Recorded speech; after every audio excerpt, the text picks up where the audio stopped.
Good afternoon, everyone. Welcome to the Tri-County Fair at Pana, Illinois. Day 2 of racing. They have 3 days of racing here. We're here today, won't be here tomorrow, as we'll be over at the Illini Classic horse sale tomorrow. David Brink with me, Steve Surratt, Lisa Surratt, Jackie Bowen. Lisa and Jackie on the camera for you today. David, another beautiful day here at the racetrack. Steve, we've been very blessed this week, and the temperatures have been great. We've had some good racing, good weather, good fans. I love turning around right now, seeing kids playing catch on the backstretch in the grassy knoll there. So if you ever want to come out to Pana, this is the place to be. I mean, the fair environment here is palpable, and the racing is exciting. And we have just a beautiful day. Breeze here today, mild temperatures for the day. Awesome day to get out, come to the fair, and watch racing firsthand. As we get ready today, David, last kind of a good, bad thing today. Last race of the season for us. I'm kind of looking forward to the end of the day today. I got to be honest. Hey, it's been a long season. I understand. It's a long, grueling schedule these horsemen keep, and we follow them along for a few months, and it gets to me too. So back to the real world after this. We're going to get back to my work schedule and your BC Hornet sports schedule. Yep, so you can build up that vacation time again, right? Got to get it built up for next year. All right. What we want people to do is, if we haven't been to your fair and you'd like for us there, to contact David at harnesstube@gmail.com. Harnesstube@gmail.com. Contact him about us being there. Isn't a guarantee that we will if you ask, but we'll look at the schedules, and there may be some changes in the schedule next year, some places we might be at and might not be at, and so we can take a look at where you're at in the schedule. It's always been a goal to cover every fair in the state. You know, I want to showcase Illinois horse racing, especially at the county fair level and at every county fair, because every race is important to somebody. Every race is someone's most exciting day, and you know, our owners deserve to see their horses and see them broadcast in a way that kind of does justice to these animals in our racing program. And it's not a lack of want by any means. Sometimes it's a lack of vacation time with David, but sometimes Lisa and I can make it, and we're looking, you know, if it's a time that David can't make it, if you're a horseman or someone who wants to come on the air and kind of help me out and do that, we'd look at those things to see how we could expand it and do your fair. But again, it starts with that contact with David, and the earlier, the better. Yeah, the more we can plan to get you folded in, the more we have chance we can get you on the schedule then, you know. And so with that, that's coming up. We're going to take a break here for a minute and let our sponsors have some time, because we can't do this without our sponsors and donors. With that, we'll be right back.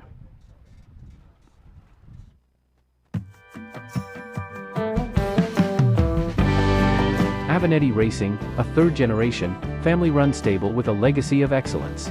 Centrally located between Illinois, Indiana, and Kentucky racing programs, Avenatti Racing specializes in buying yearlings, breaking, training, and racing top-performing standardbreds. Call 217-840-6469 or email avenattiracing@gmail.com today. Avenatti Racing, from yearling to racetrack, we build contenders.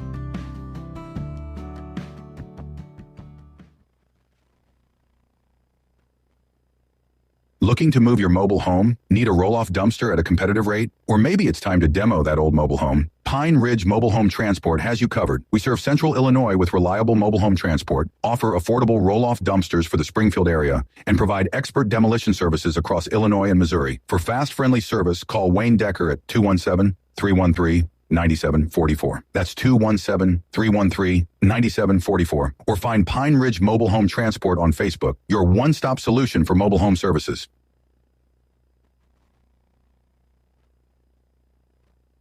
Make plans now to attend the 27th Annual Illini Classic Yearling Sale, which takes place on Labor Day at the Illinois State Fairgrounds in Springfield. Once again this year, the catalog will offer not only a strong lineup of Illinois-conceived and foaled yearlings, but also an excellent supporting cast of colts and fillies eligible to other state-bred programs in the Midwest and on the Eastern Seaboard. It's the Illini Classic Yearling Sale, Monday, September 1st, beginning at 11 a.m. Central.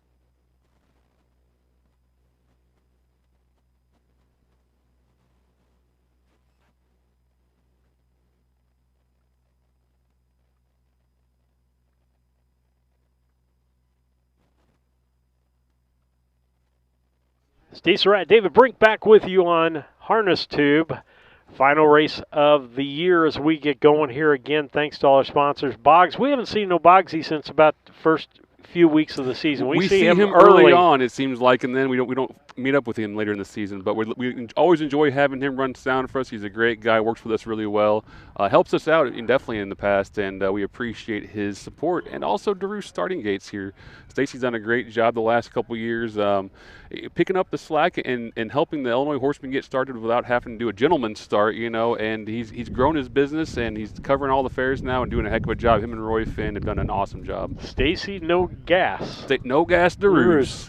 And we had a great. That's one of the stories for this summer, folks. As we end up with stories throughout the summer of people we see, meet, things that have happened. Stacy, if you weren't watching, we were in Charleston, and he ran out of gas about the last turn coming into the home stretch to release the horses. It could have been worse than. It could have been worse. We were very fortunate. Everyone had a good laugh, and Stacy being a board of directors there at the Charleston at the Coles County Fair, everyone was giving him a hard time, and he played it off like a champ. Those are the kind of things that we can all laugh about and share, and all the fans who were there that day will have that commonality now to remember that joke, and we can always kind of remember those times when the horse racing was exciting and fun, and little silly stuff happens that makes us laugh. And we've had a tragedy this year and a horse dying at the state fair.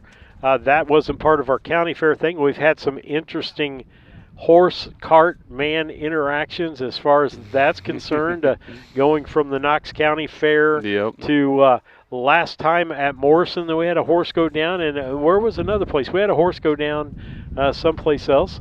Interesting things like a horse just wanting to go, and there was no place to go, and poor Jaquavian had to take the inside line to and won the race, but was disqualified because he came inside and was put outside the money. It's never a dull moment in harness racing because it's man and animal.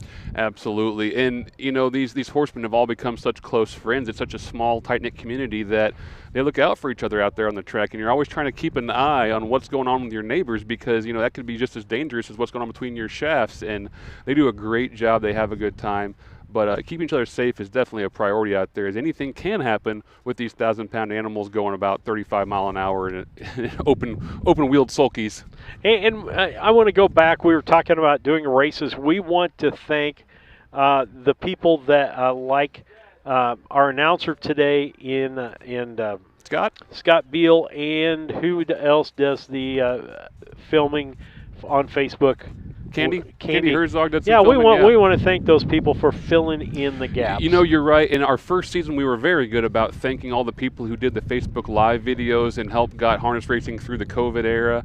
But when we're not available, people like Candy can step up and put those races on Facebook Live, just so the owners can still watch their horses race, watch them progress, watch them go through their motions and learn their game. But like I said, Scott Beals has been super invaluable this year, picking up some slack. Kurt's a busy man. He can't be we're so fortunate Kurt chooses to do as many fairs as he does because he truly loves it. But in his stead, when he's not available, he's got other duties. Scott's been doing a great job. Was it Portland that he's in? It was out west, wasn't it? Oregon. Infinity race last night. I saw a picture of him and some of the other announcers on a road course race that they had out in Portland. Watched part of that race last night. Didn't have my MRN on. That's who he works for when he's doing the NASCAR thing. And you can check in MRN or before the races. You will hear him on a pre-race show that they record during the week, and he does a great job with that stuff. I think Kurt could announce ostrich races. Kurt could do anything. Anything that involves a race, Kurt could do it. He's such a student of the game. He studies so hard, does so much homework.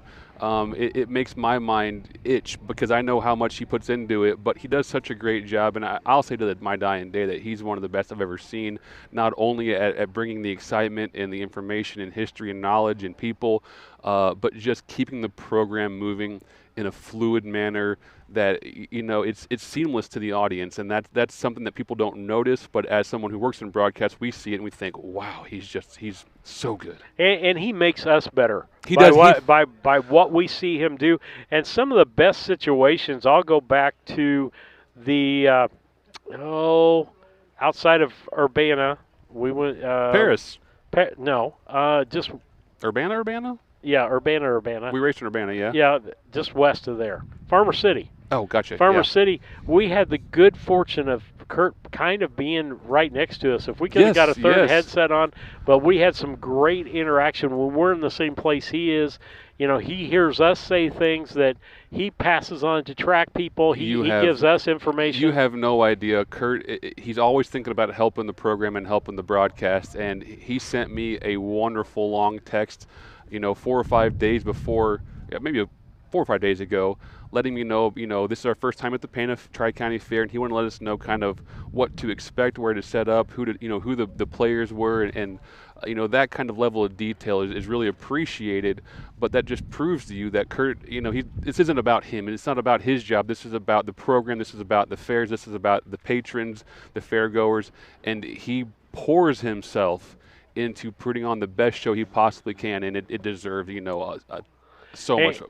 And speaking from hearing from you, if you're over there in, I'm going to not call it the beverage garden as Scott did yesterday, the beer garden. Let's just be frank about it. It's the beer garden. If you're listening or watching over in the beer garden, and I'll say this, send us a picture.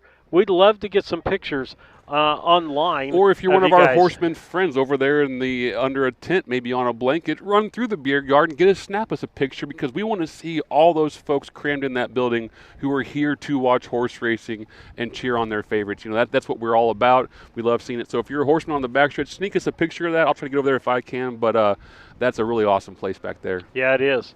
And I'm looking at a picture you sent that I'm going to try to get onto my onto the PowerPoint. No problem. I'm bringing the chats up as they load a little bit slower than my computer does. We got Rick and Sandy Prather watching, as always, from Rushville. Thank you so much for what we do. Well, thank you guys for tuning in and being such loyal followers. I tell you what, it's been a blast watching the grandsons, learn their skills and have a lot of success out here. Just seeing the whole family aspect and having, grandpa and grandma all online cheering them on when they can't, make it to the fairs is really a blessing and a blast. And we're privileged to bring this to you, to be able to be part of that whole environment. Did you just send me the one picture, David? Just today, yeah. Okay. I might have some more, but that was all I had at the time. All right. Well, we got Mark the Spark watching from Springfield. We appreciate Mark and all he does for the ISA and the horse racing in Illinois. He's been doing this for a long time. And I think he told me he's raced at every county fair in the state, which is pretty quite an accomplishment if you think about it.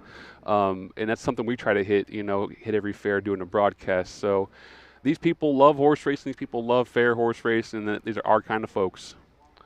As we get ready for that, again, the information's up there.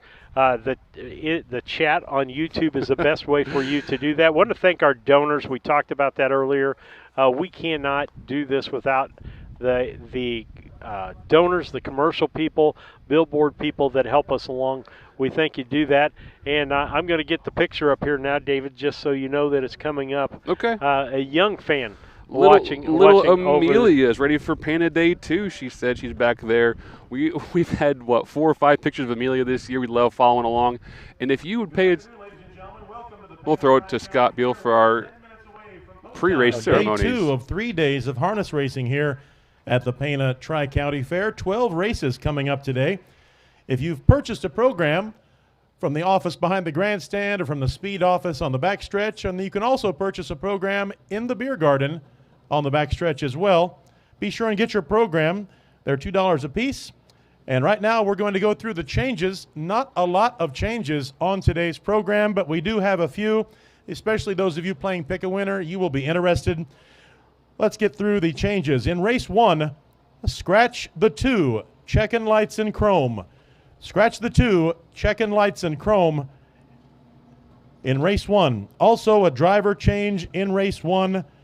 Number 5, Durango's Adela, now driven by Chris Brown. Chris Brown drives the 5, Durango's Adela, in race 1. Moving ahead through the program.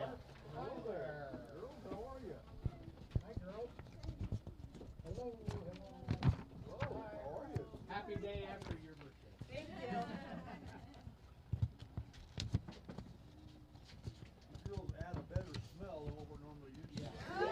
Moving ahead in the program to race 8, we have a driver's change on the 6. YF Rocket will now be driven by Brendan Potts. Brendan Potts drives the 6 YF Rocket in today's 8th race. Moving on to race 9, another driver change. Number 2, Frontier Duke, will now be driven by Richard Finn. Once again, race 9, Frontier Duke, number 2, will be driven by Richard Finn. Race 10 is clean. Race 11 is clean. But in the final race of the day, race 12, we have another driver change. Number 5, Hello Trevor, now driven by Richard Finn. So once again, in today's final race, the 12th race, number 5, Hello Trevor, make the driver Richard Finn. Those are the only changes we have in today's program.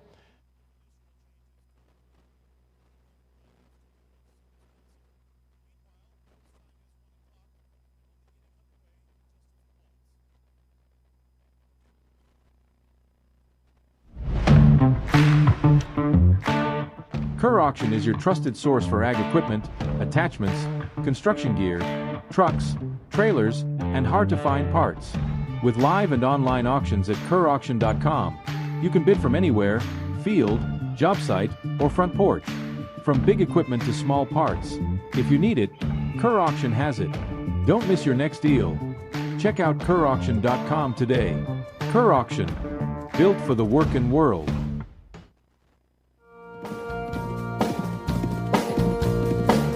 '24 Illinois County Fair Training Champion. Kev Miller's horses are built to win, and it all starts here.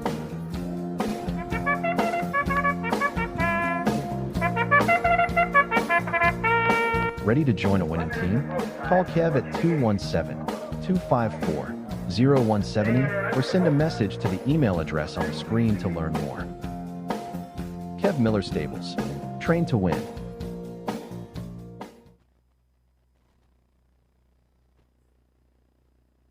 Yoder Custom Woodworking was started in 1995 by the Yoder family as a retail Amish furniture store in Sullivan, Illinois. They offer custom kitchen cabinets, granite and quartz countertops, built-in office and bathroom cabinetry, and offer a wide range of Amish furniture. Their store is located at 1117 West Jackson Street in Sullivan, Illinois, with store hours Tuesday through Friday 9 to 4:30 and Saturday 9 to 3. For more information, contact Yoder Custom Woodworking at 217-728-2166.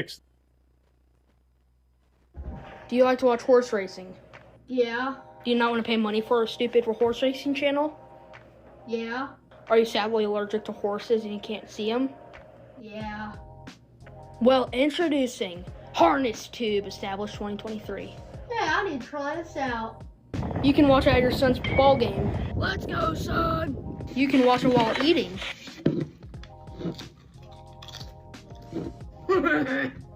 Last but not least, you can watch it while you're sleeping. Yay, my horse won. Now everybody, make sure you like and subscribe to Harness Tube and keep the notifications on for more Harness Tube streams or future videos or future posts. Anything that I care for. Anything at all. Even if it's just like a 1-second video of a horse doing a backflip. I don't know. But you get the point. So, I hope this video is very informational. And thank you for watching. Peace out.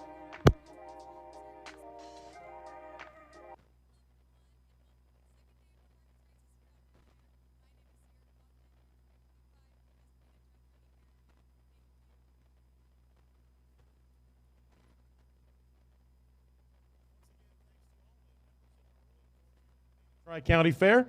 It's always good to see them. I'm sure they'll be down by the winner's circle presenting blankets and prizes later on today. Thank you very much for presenting our anthem. We'll be getting underway with race 1 in just a few moments.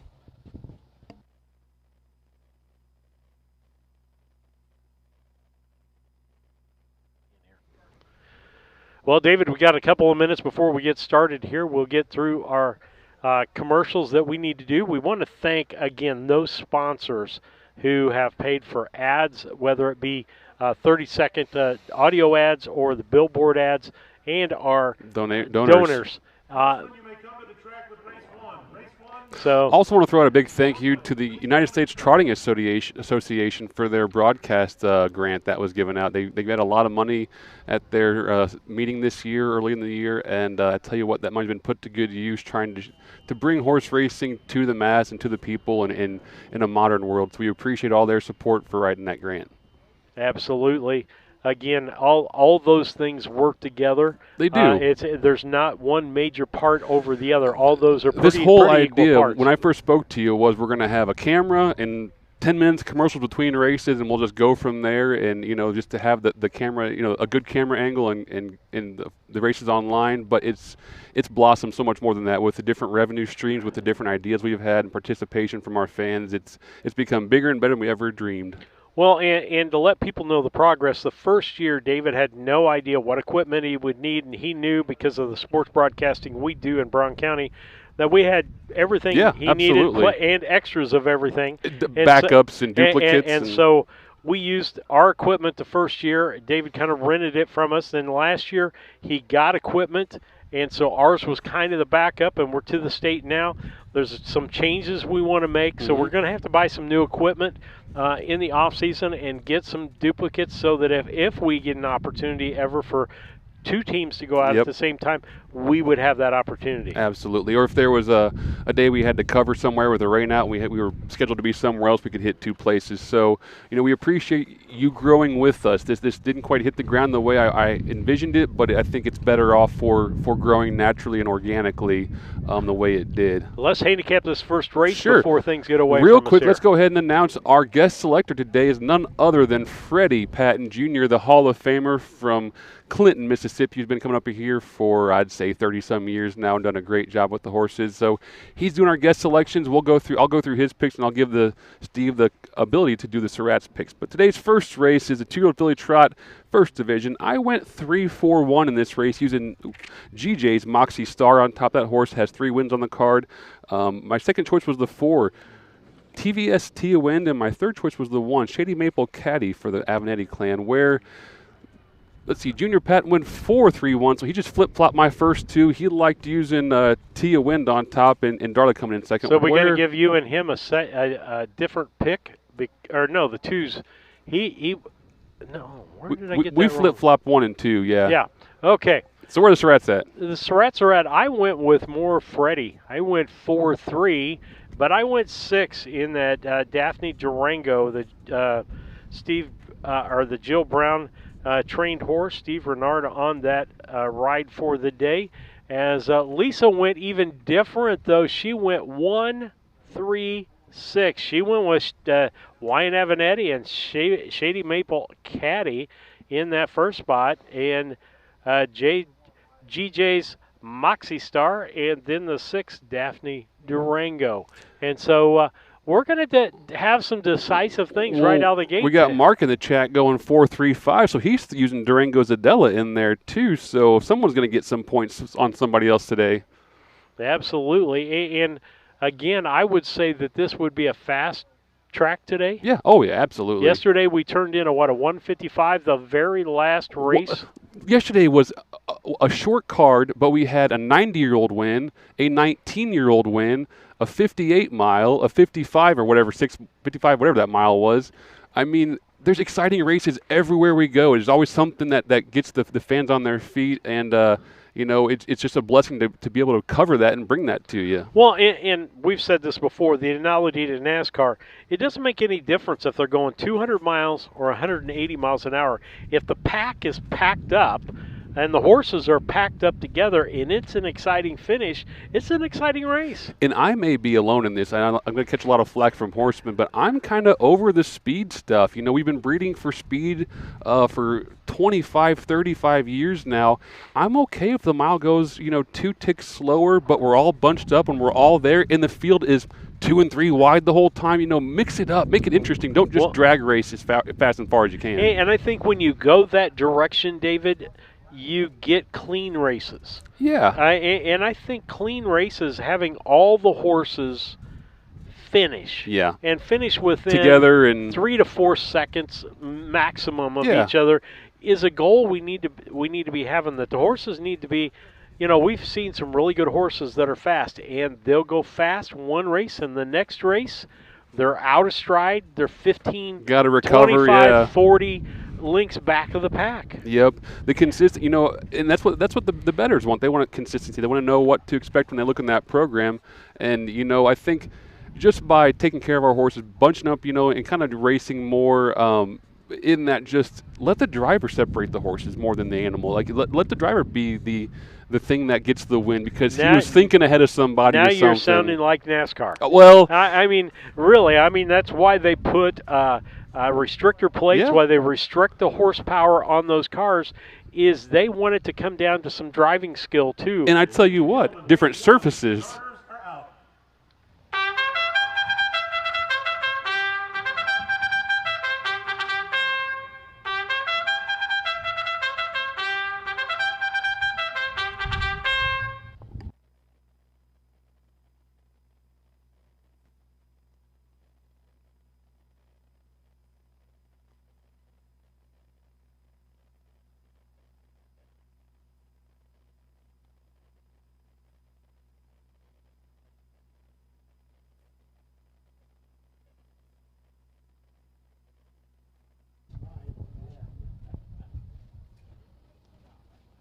Ladies and gentlemen, today's first race is an Illinois Standardbred Association 2-year-old filly trot. It's Division 1 of the Joe and Jeannie Schmitz Memorial for a purse of $1,560. Let's meet the field. Number 1, Shady Maple Caddy, owned by David Avenatti of Chrisman, Emma Schrock of Sydney, and Kevin Niefelt of Piatone, trained by David Avenatti with Wyatt Avenatti in the bike. Number 2, Checkin' Lights in Chrome, is scratched. Number 3, GJ's Moxie Star, owned by Aaron Martin Lohman of Marion, Darla Martin Lohman of Effingham, and Robert Lacey of Nokomis, trained by Darla Martin Lohman, and she drives. Number 4, TV's Tia Wind, owned by Jerome Daniels of Springfield. He trains and drives. Number 5, Durango's Adela, owned by the Flacco Family Farms of Alexis, trained by Jill Brown, with a driver's change contrary to the program. That is Chris Brown in the bike. And number 6, Daphne Durango, owned by Stephen Renard of Hamilton, Illinois, trained by Jill Brown, and that is Stephen Renard in the bike.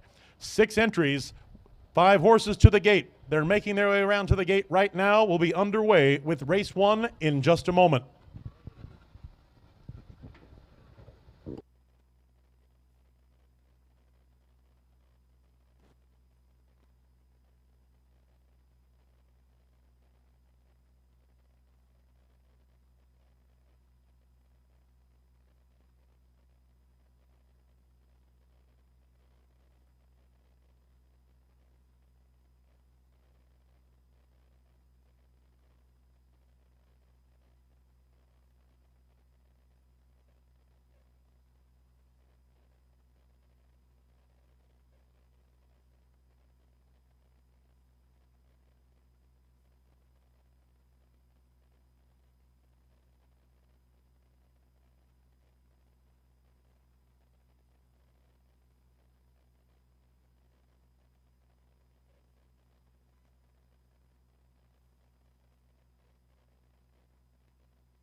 Back with you until we get an opera. Scott Beal comes back on here.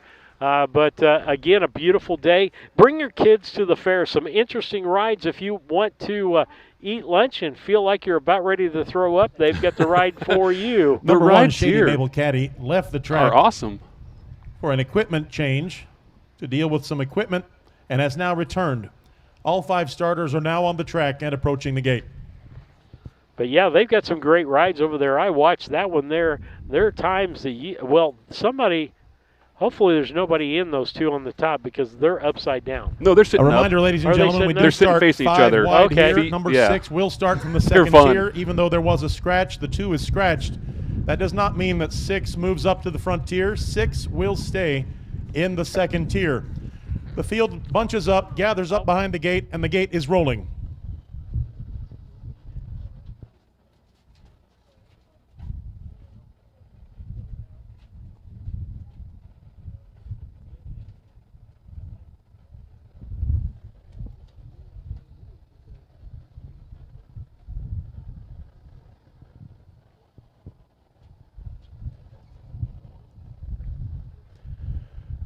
Top of the stretch, race 1, about ready to get underway with this 2-year-old filly trot, Division 1 of the Joe and Jeannie Schmitz Memorial. Here they come. Off and trotting. Good start for Shady Maple Caddy, who had gone back to the barn for equipment, and perhaps that was beneficial because Shady Maple Caddy is the leader as they head down to that southeast turn. Shady Maple Caddy is the leader with GJ's Moxie Star dropped in second, and Durango's Adela in third. In fourth is TV's Tia Wind, and then it's about 5 lengths back to Daphne Durango that had to start from the second tier. They're on the backstretch already, and it's Shady Maple Caddy, the leader. Right behind is GJ's Moxie Star, separated by 3 lengths in front of Durango's Adela in third. Durango's Adela pulls up, cuts that distance shorter as they go by the beer garden for the first time. The first quarter was in 32 2/5, 32 2. The leader, still Shady Maple Caddy, is there on the north end of the track now, about ready to complete this first circuit here at the Pana Tri-County Fair today. And it's Shady Maple Caddy in front, followed by GJ's Moxie Star, then Durango's Adela in third, and TV's Tia Wind. They're all single file, a length apart. Look out as they come by the grandstand the first time. Darla Martin Lohman moves GAG's Moxie Star out, trying to make a pass on Shady Maple Caddy. They're side by side now past the grandstand, but Shady Maple Caddy is still in front by a neck. The half mile was in 105 flat. Wyatt Avanetti has Shady Maple Caddy in front by half a length, followed by GJ's Moxie Star, who's half a length in front of Durango's Adela. They're all bunched up there for those top 3, and in fourth it's still TV's Tia Wind. Now GJ's Moxie Star moves out, and Darla Martin Lohman tries to make a move, gets a nose in front. Briefly has the lead on the back stretch. Will GJ's Moxie Star keep that lead as they head to the final turn of this race? Still side by side, nose by nose. It's 1:36 and 3, the time for the 3 quarters, and 2 leaders in front, side by side. Who's it going to be? Shady Maple Caddy on the inside, GJ's Moxie Star on the outside. They turn for home, top of the stretch. It's going to be a battle to the wire between Shady Maple Caddy and GJ's Moxie Star. But no more, no battle. GJ's Moxie Star came in front. Just that easy, takes the win. In second, Shady Maple Caddy. In third, TV's Tia Wind. Durango's Adela takes fourth. Coming in fifth will be Daphne Durango. The mile in 2:06 and 4. 2:06 and 4/5. Your time for the mile.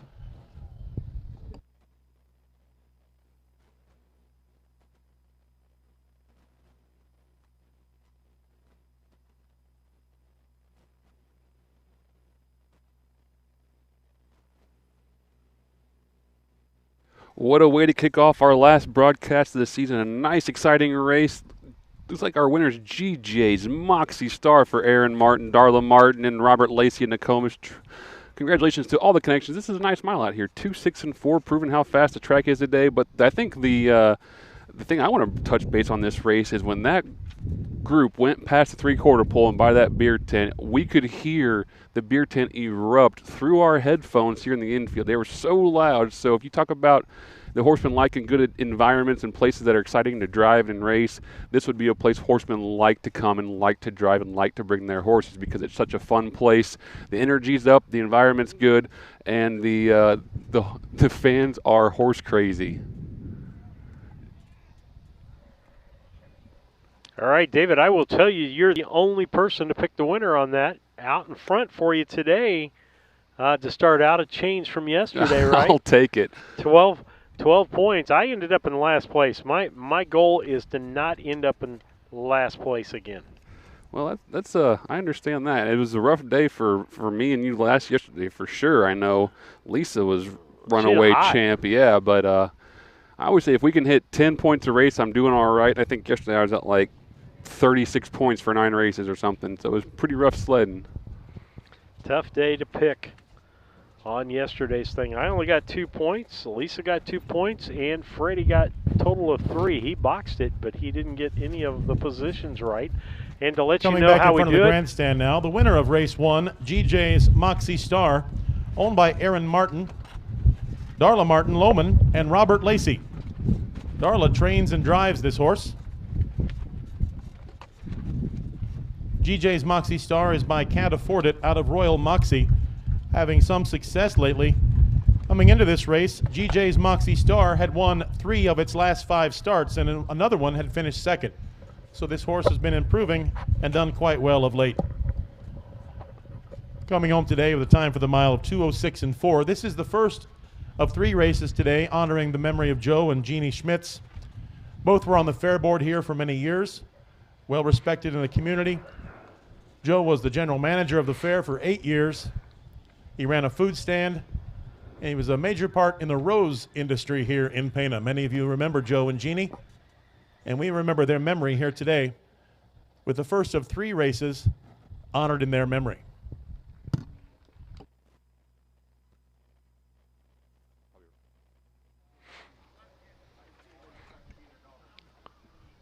well, David, we start out with Darla. We're on top for the day. Good people, good folks. Good to see you win Congratulations and go to in the the connections Lohman of barn. GJ's Moxie Star. Race 1 is official. Here come your fractions. The first quarter was in 32 and 2. The half mile was in 105 flat. The 3/4 was in 136 and 3/5. And the mile was in 206 and 4. Checking the order of finish from the top down, number 1, Shady Maple Caddy, was the runner-up. Number 2, Checkin' Lights in Chrome, was scratched. Number 3, GJ's Moxie Star, the winner. 4, TV's Tia Wind was third. 5, Durango's Adela, finished 4. And number 6, Daphne Durango, finished 5. From the top down, it would read 2, scratch 1, 3, 4, 5. That's a great Race view 1 right is there. official. That's kind of stuff I Moving like. ahead to race 2, Just the we busy have work in no the changes. background. No changes in race 2. Race 2, horsemen, you may come to the track. I'm going to go to commercial. Okay.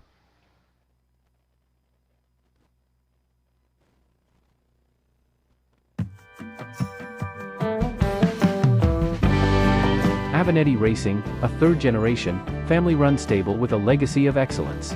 Centrally located between Illinois, Indiana, and Kentucky racing programs, Avenatti Racing specializes in buying yearlings, breaking, training, and racing top-performing standardbreds.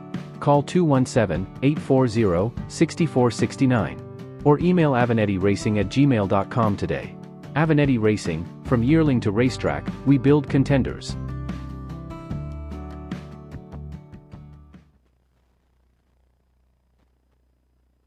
Looking to move your mobile home? Need a roll-off dumpster at a competitive rate? Or maybe it's time to demo that old mobile home? Pine Ridge Mobile Home Transport has you covered. We serve Central Illinois with reliable mobile home transport, offer affordable roll-off dumpsters for the Springfield area, and provide expert demolition services across Illinois and Missouri. For fast, friendly service, call Wayne Decker at 217-313-9744. That's 217-313-9744. Or find Pine Ridge Mobile Home Transport on Facebook, your one-stop solution for mobile home services.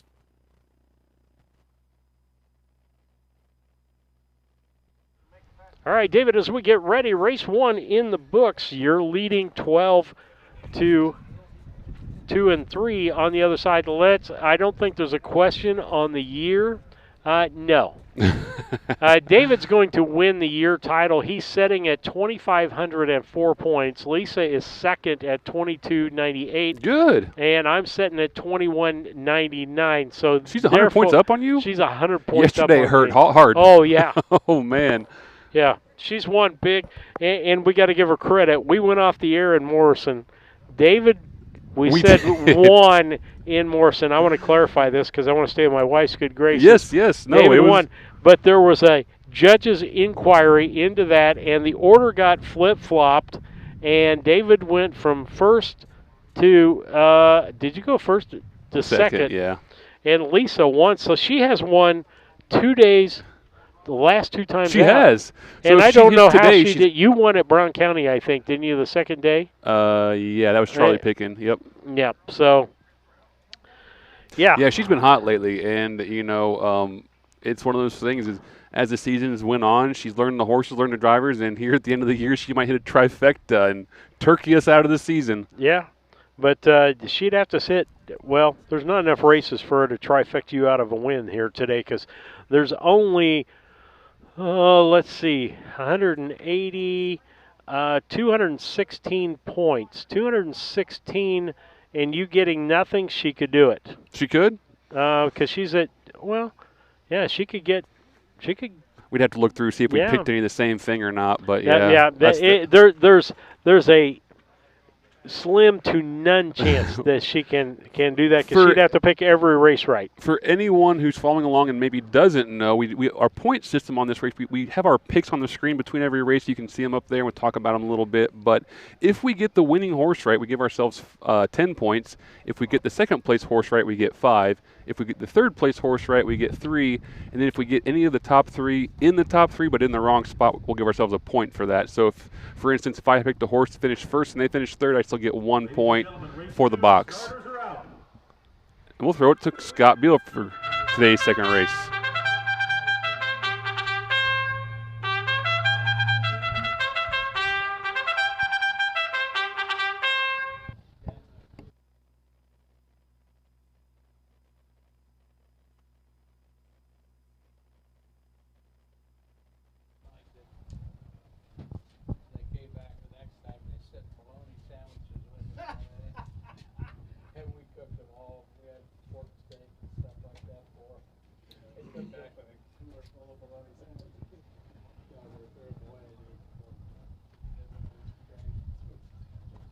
Ladies and gentlemen, race 2 today is the second division of the 2-year-old filly trot, the Illinois Standard Bred Association 2-year-old filly trot, honoring Joe and Jeannie Schmitz for a purse of $1,560. Let's meet the field. Number 1 is Little Brindle, owned by Kelly Joe Avanetti of Windsor and Tony Joe Bell of Windsor, trained and driven by Matt Avanetti. Number 2 is Tough Class, owned, trained, and driven by Jacob Radel of Edgewood. Number 3 is April Lady, owned, trained, and driven by Jerome Daniels of Springfield. Number 4 is No Flies on Me, owned, trained, and driven by Jamaica Patton, co-owned also by the D&J Racing Stables of Terry, Mississippi. And number 5, Lou's Cabernet, owned by the Flacco Family Farms of Alexis, trained by Jill Brown with Chris Brown in the bike. 5 entries, 5 to the gate. Race 2 underway in a moment. We'll come up real quick and handicap today's second race while we have a quick moment. If you look on the screen, everyone kind of went the same direction besides Steve. So myself and Lisa and Junior all went 4-1 to finish the race, where Steve flip-flopped those two, and he wanted the one horse to win. So he has Little Brindle on top for Kelly Jo Avanetti and her mom, Tony Jo Bell, for trainer Matt Avanetti and driver Matt Avanetti. But our third place choices are all a little bit different. I went with the 5 to get third, Lou's Cabernet. That's a Lou's Legacy out of Olives and Caviar for the Flacco family. That's a really nice mare, really nice sire. So that was my third choice. Steve went with the 3, April Lady for Jerome Daniels. Looks like Lisa went with the 3 as well. And Junior went with the 2, Tough Class for Jacob Radel. He drove that horse a couple times. You can see on the program, or one time there on the program, you can see, that's an interesting horse as well. If you look at the breeder of that horse, was bred by none other than Tom, the legendary Tom Shin, and his lovely sister, who does a great job with these fairs, Leanne Shin. She keeps things running and keeps everyone in line for all these fairs across the state, and we appreciate all she does. And they bred this horse together, and it's good to see it out here racing now for the Radel stable. But I went 4-1-5. Steve goes 1-4-3. Lisa's 4-1-3, and Junior's 4-1-2. The field is turned and the gate is rolling. Race 2 coming up.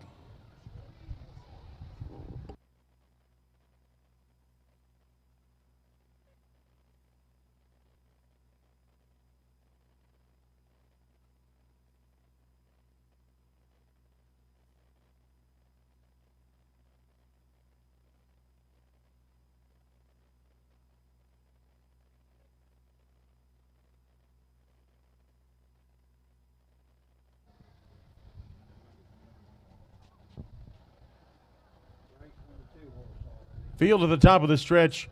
Tough Class broke at the start here. Has broken as the rest of the field gets ready to get race 2. The 2-year-old filly trot underway. They're off and trotting. Out early is No Flies on Me. Has good speed, but is on the outside lane. Don't know if they're going to get down to the inside rail or not before they hit that first turn. And indeed, No Flies on Me, driven by Jamaica Patton, does hit the rail and shows the rest of the field toward the backstretch. It's No Flies on Me, your leader, followed by Little Brindle, then 2 lengths back to Lose Cabernet in third. Then some 6 lengths back to April Lady, and over 15 lengths back to Tough Class, who had broken stride before the start. The leader's on the backstretch already, and it is still No Flies on Me, driven by Jamaica Patton, followed by Little Brindle and Matt Avenatti. Lose Cabernet is in third. 32 and 3. And the first quarter is in 32 and 3. 32 and 3/5. Those top 3 separated from fourth by about 10 lengths. It's April Lady sits back in fourth and some long distance back to Tough Class, who was never a factor. Broken stride, Lose Cabernet has broken. Lose Cabernet breaks in the north turn, and the top 2 get ready to come by the grandstand for the first time. The leader since the start, and it's still the leader, No Flies on Me. Jamaica Patton, half a mile under his belt, looking to get the last half mile here and hit the winner's circle. If he can hold off Matt Avenatti and Little Brindle, who's right behind him since the start. 105 and 1, your time for the half mile, 105 and 1. So the top 2 have separated themselves from the rest of the field by over a dozen lengths. It's No Flies on Me in front and a length and a half back to Little Brindle. Those 2 may decide this race. We've got less than a quarter of a mile to go, and we're headed to the 3/4 mile right now. Here comes No Flies on Me at the 3/4. No Flies on Me, the leader, followed by Little Brindle. It's going to come down to those 2 unless somebody makes a big charge. 1:37 flat, the time for the 3/4, 1:37 flat. If Matt Avenatti is going to make a move, the time is running out for Little Brindle. Little Brindle needs to get going, or it's going to be No Flies on Me, a wire-to-wire winner for Jamaica Patton here today in the second race. At the top of the stretch, headed to the grandstand now. Little Brindle on the outside, tries to make a move. Little Brindle coming up, not going to make it. No Flies on Me takes race 2, a length ahead of Little Brindle in second. Coming in third, Lose Cabernet, who had been with the top 3 before breaking stride on the second lap. Coming in fourth, April Lady, and a distant fifth will be Tough Class. The mile in 2:07 and 1. 2:07 and 1, your time for the mile.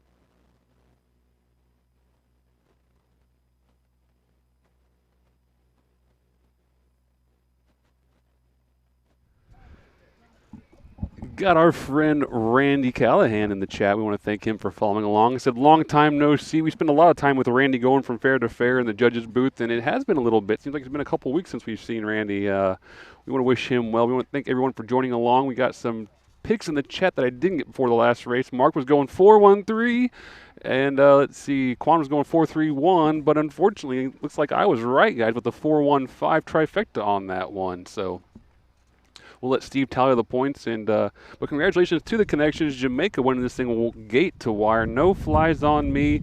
Jamaica and D&J Racing from Terry, Mississippi own this horse together. Congratulations to all the connections. Got a mark of 2 for it. Springfield made 16,000 lifetime so far, so this is a nice little filly for the connections.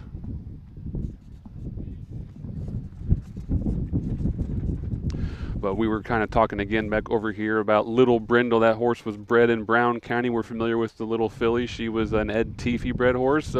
Remember her when she was a little squirt running around the pasture on the Williams place. But to watch her race now is a lot of fun, and to watch her have a good home is also a good time. You know, we love these horses. We want to see them end up in good places, and I know for a fact that Kelly Joe and Matt and Tony Joe all give her a lot of lovin's. Well, we know Kelly does. Kelly does for sure. Yeah, she has her sparkly cones and her bridle and all that kind of stuff. Her harness looks good. Always. Well, out David, there. I've figured out today is not my day.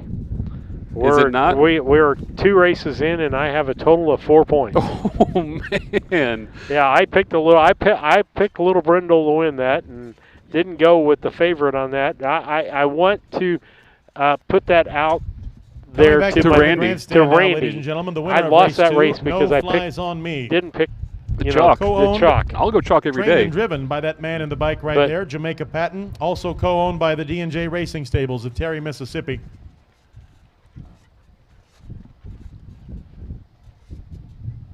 This 2-year-old filly is by New Balance out of I'm a High Flyer. 12 starts this year, has now hit the board in this 9 times in this its 13th start. So pretty good ratio of hitting the top 3. 4 no flies on me so far this summer in its 2-year-old season. Comes home today in a mile in 2:07 1/5.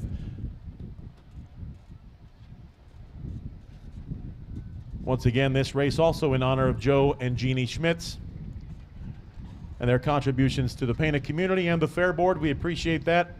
I understand their daughters, Beth and Nancy, are in the grandstand. We appreciate their attending today. So congratulations to No Flies on Me. Race 2 is official. Here come the fractions in race 2. The first quarter is in 32 3. The half mile in 1:05 1/5. The 3/4 in 1:37 flat. The mile in 2:07 1/5. Order of finish from the top down. Number 1, Little Brindle, was the runner-up. Number 2, Tough Class, finished 5. Number 3, April Lady, finished 4. Number 4, No Flies on Me, was the winner. And number 5, Lou's Cabernet, was third. Top down, your program would then check 25413. Race 2 is official. Coming up in race 3, no changes.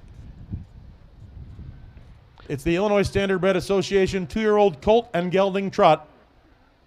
No changes in race 3. Horsemen, you may come to the track. All right, David, trifected that time. You jumped out. You got 12 points in the first race and 18 in the second race. You're making up for yesterday, without a doubt. Lisa with 17 and Freddie with 18, as they got 12 points apiece on that race for picking the box winner and the box. So, but me with that lowly 2 points. Everyone's having a pretty good day besides yeah. Steve so far. Yeah, but it's early. Not It's early. Steve's day. Oh, well, we got 12 races, 10 more left. See, it's a long day yet. Yeah. With that, we'll take a quick commercial break. We'll be back.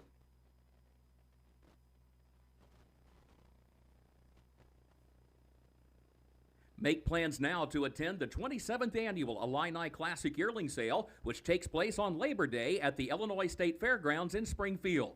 Once again this year, the catalog will offer not only a strong lineup of Illinois conceived and foaled yearlings, but also an excellent supporting cast of colts and fillies eligible to other state-bred programs in the Midwest and on the Eastern Seaboard. It's the Illini Classic Yearling Sale, Monday, September 1st, beginning at 11 a.m. Central. David, let's talk about Kerr Equipment. Sure. Kerr Auction Company in Mount Sterling, their equipment auction company and tools and lots of other things, but they do it throughout the United States, and they're based out of our hometown, Mount Sterling. Check them out online at kerrauction.com. You've looked at the app and I have. downloaded the app, and it's a nice thing to have. They've got a September 8th auction in Mount Pleasant, Pennsylvania. And you don't have to go to Pennsylvania for that. You can do that online with them to buy things and so forth. And you can talk to them, what the transportation is and so forth. I'm sure they can get that Get you made hooked up up with somebody who could help you out. Yeah. Yep, that's at kerrauction.com, or give them a call at 217-242-9600. That's 217-242-9600.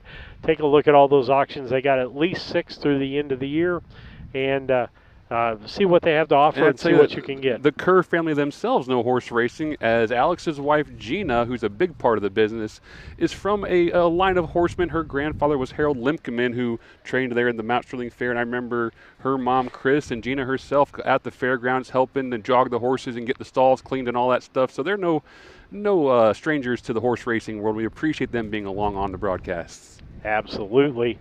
I want to thank all of our sponsors for being there as we come up into race 3 here, as they're out. We'll continue back over to Scott Beal. Just a three-horse race in the third race.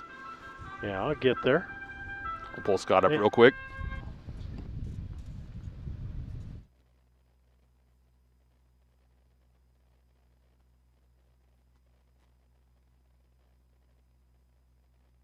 I think it's him and his dad.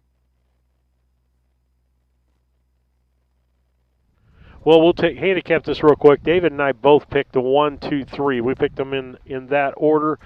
Everybody's in the box because of the fact that it's 3-horse race. Want to flip to the right screen? Yeah. Did I not do that? Okay. Sorry.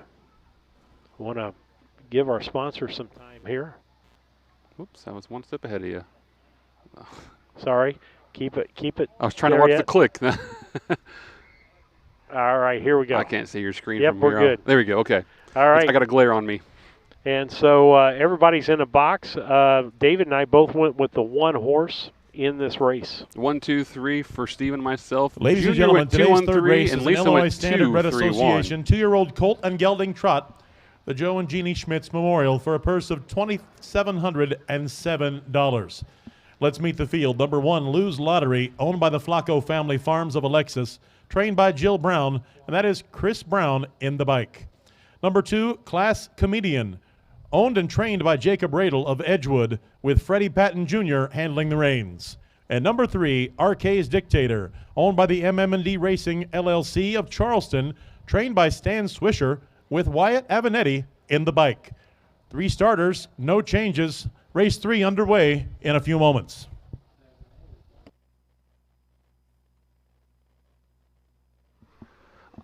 I want to at least give some credit where credit's due here. Freddie Patton Jr. picking himself in this race, as one should do. If you're going to be in a race, you should be confident in your own abilities, right? So, yep.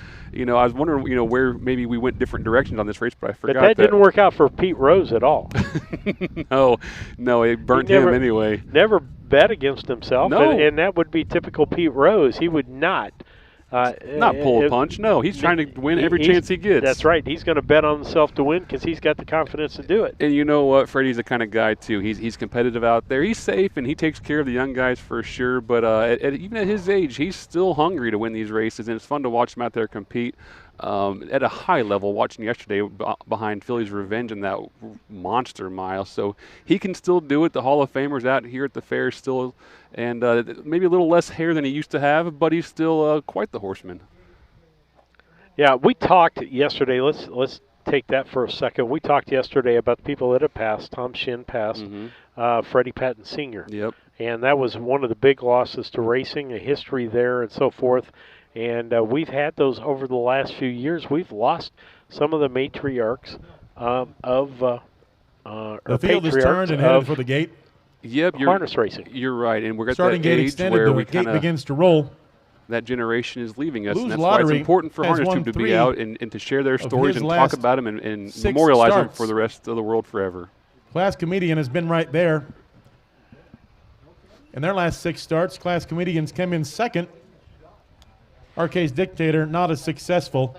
Only 5 starts so far this summer, but has hit the board twice, finishing third in 2 of their last 3 races. Those 3 ready to come to the grandstand side and get race 3 underway.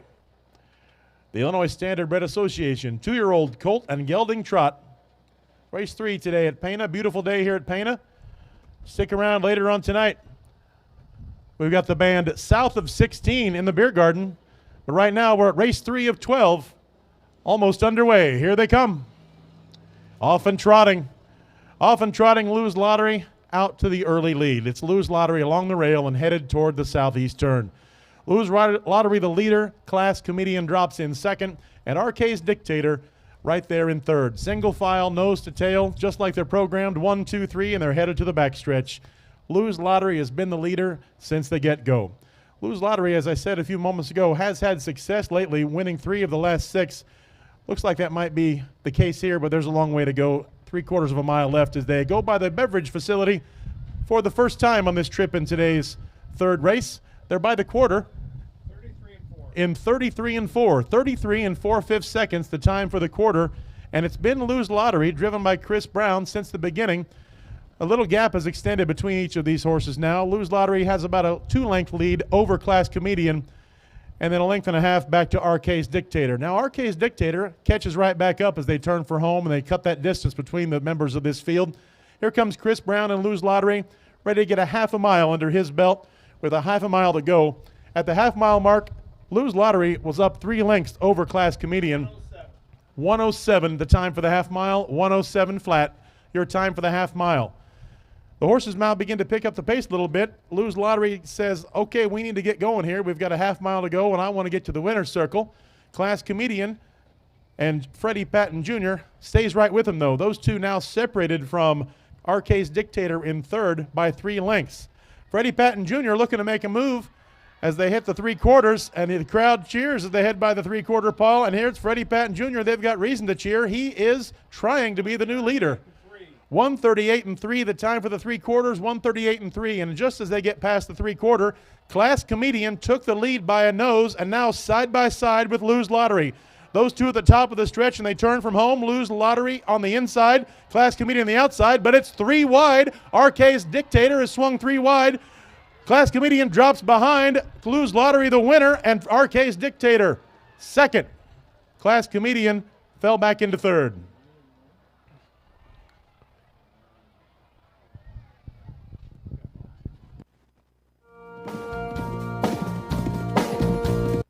The mile was in 2:09 1/5. 2:09 1, your time for the mile. 2:09 1.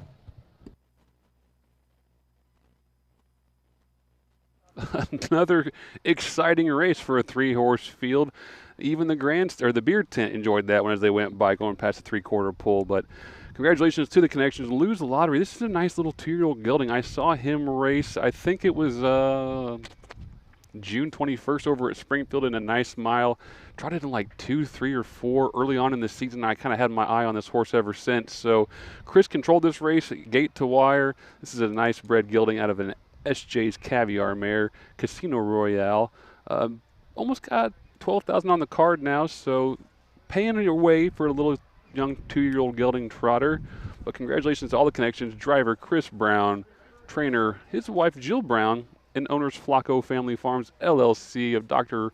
Rick and Arlene Flacco, Rick and Tabby Flacco from up in Alexis.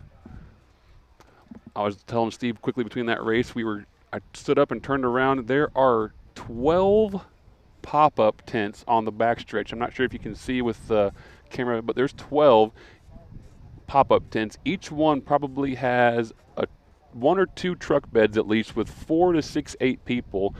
There's got to be 60 people just in that one grassy knoll. Some fairs can't get that in the grandstand, not to mention the 200 in the beer tent and the, we'll say 40 in the grandstand, so there's got to be 300 or 400 people here. That is awesome, David, because as we have been to a lot of county fairs and how, that works. So you understand why I was excited last year when I came here to observe. I'm like, we got to come back. This place is cool, you know.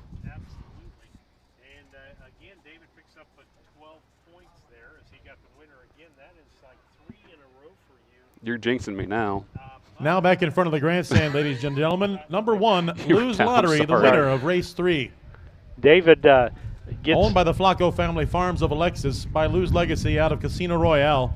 Trained by Jill Brown. That's Chris Brown in the bike. Good 2-year-old season coming for Lose Lottery. Now in 15 starts this year, Lose Lottery has hit the board 12 times, including 4 wins. This the 4th win the horse got good in its last 7 races. So Lose Lottery coming along quite well. Home today in the mile in 2:09 1. And once again, we remember Joe and Jeannie Schmitz with this race named in their memory.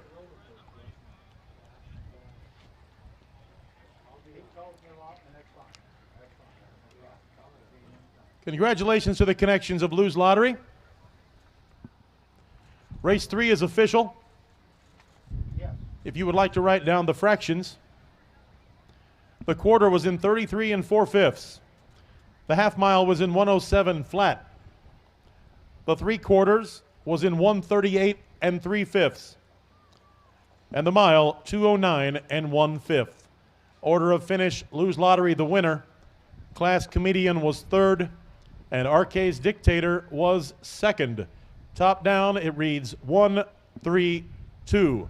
Race 3 is official. Looking ahead to race 4, there are no changes. Race 4, the 2-year-old filly pace, Division 1 of that race, the Larry Roachkiss Memorial. No changes in race 4. Horseman, you may come to the track with race 4. All right, David gets the pick again, gets 12 points out of that. But the good thing is I was picking with you on that one. So I got 12 points too. So I'm into the double digits, of which I was really glad to be in. David ahead with 42 points. Lisa in second with 24. Freddie at 21, and now I'm actually kind of in the hunt there, at least not to finish last. It turns around real quick, doesn't it? You know, we talk about these points and all the leads we have, but, man, one race can flip-flop things real quick. And it's funny. David will tell you, as much information as he has, he doesn't always win. No, absolutely not. And I'll give you an example. If you're going to the track in this story again. At Hoosier, Lisa and I are using our point system, and we got one of the guys at the track that was telling you how they were going to finish. What is that, a bet sheet or whatever they call it? Yeah, the expert selections or whatever you want to call them, you know. We got 90 points, and the expert got 55. Yeah. I'm just telling you, we use the same point system we use here. I thought you were going to tell me how on that one race I picked the horse that didn't pay you a dime, but I was going to defend myself on that story. You and Lisa both picked bad horses there. I won money and couldn't win enough to cover your bets. And that's what happens if I'm going to go to a pari-mutuel track.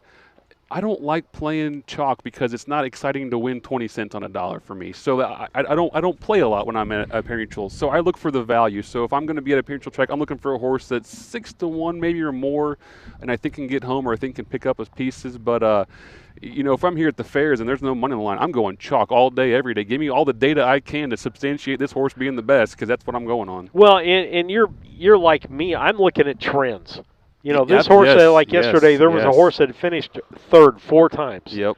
And it was a 4 or 5 horse race, and I'm going, you know, I honestly think this horse has been consistent. It's time for a breakout race for it. And sometimes you just got to go with that.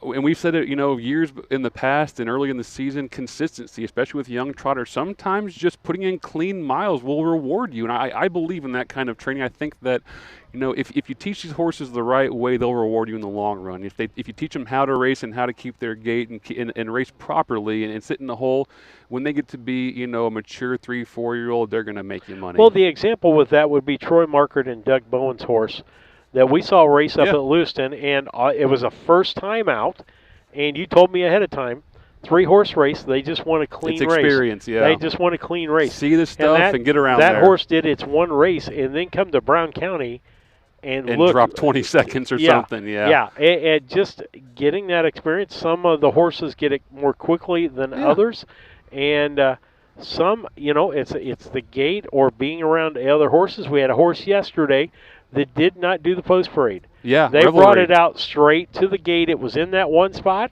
and it won the race. You know, in knowing your horse and knowing their quirks and how to handle them, I remember about 2000, so 25 years ago, the Hamiltonian, the biggest race in the world, there was a horse from Illinois, not an Illinois bred, but an Illinois-owned horse for Dirk Simpson in All Right Racing. Oh, I'm going to miss it. I just blanked on his name right now. Dreammaster.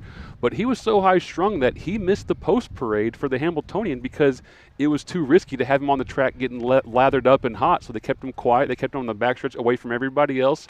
He came on the track, went to the gate. He ended up making a break. But, you know, you have to take care of your horse. You have to know what your animal can do, what they can't do, and keep them happy. All right. With that, we'll take a quick station break before they get to the gate here.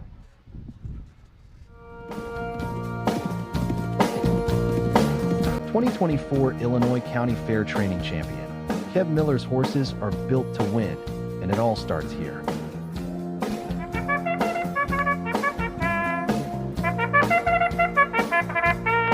Ready to join a winning team?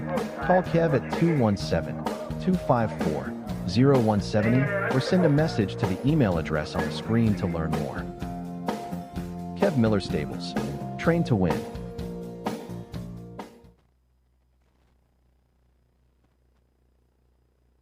Yoder Custom Woodworking was started in 1995 by the Yoder family as a retail Amish furniture store in Sullivan, Illinois. They offer custom kitchen cabinets, granite and quartz countertops, built-in office and bathroom cabinetry, and offer a wide range of Amish furniture. Their store is located at 1117 West Jackson Street in Sullivan, Illinois, with store hours Tuesday through Friday 9 to 4:30 and Saturday 9 to 3. For more information, contact Yoder Custom Woodworking at 217-728-2166.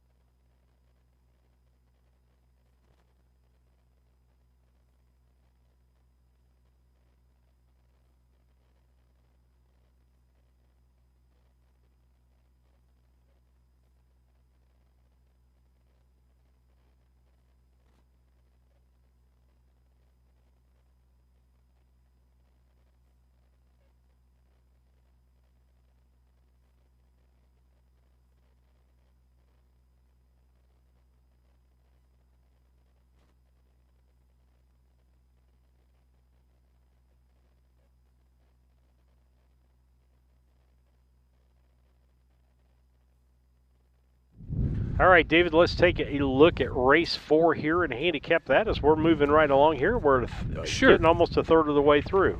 Today's fourth race, I went 6-1-2 in this race using the 6 Fox Valley Barbie. Good to see the pink shirts in the grandstand. Penny White and her husband over there, the owners of this horse. We enjoy having them along for the ride this year. They've had a blast. I went 6-1-2 using Calico Sunset on top for Matt and Leroy Hunt.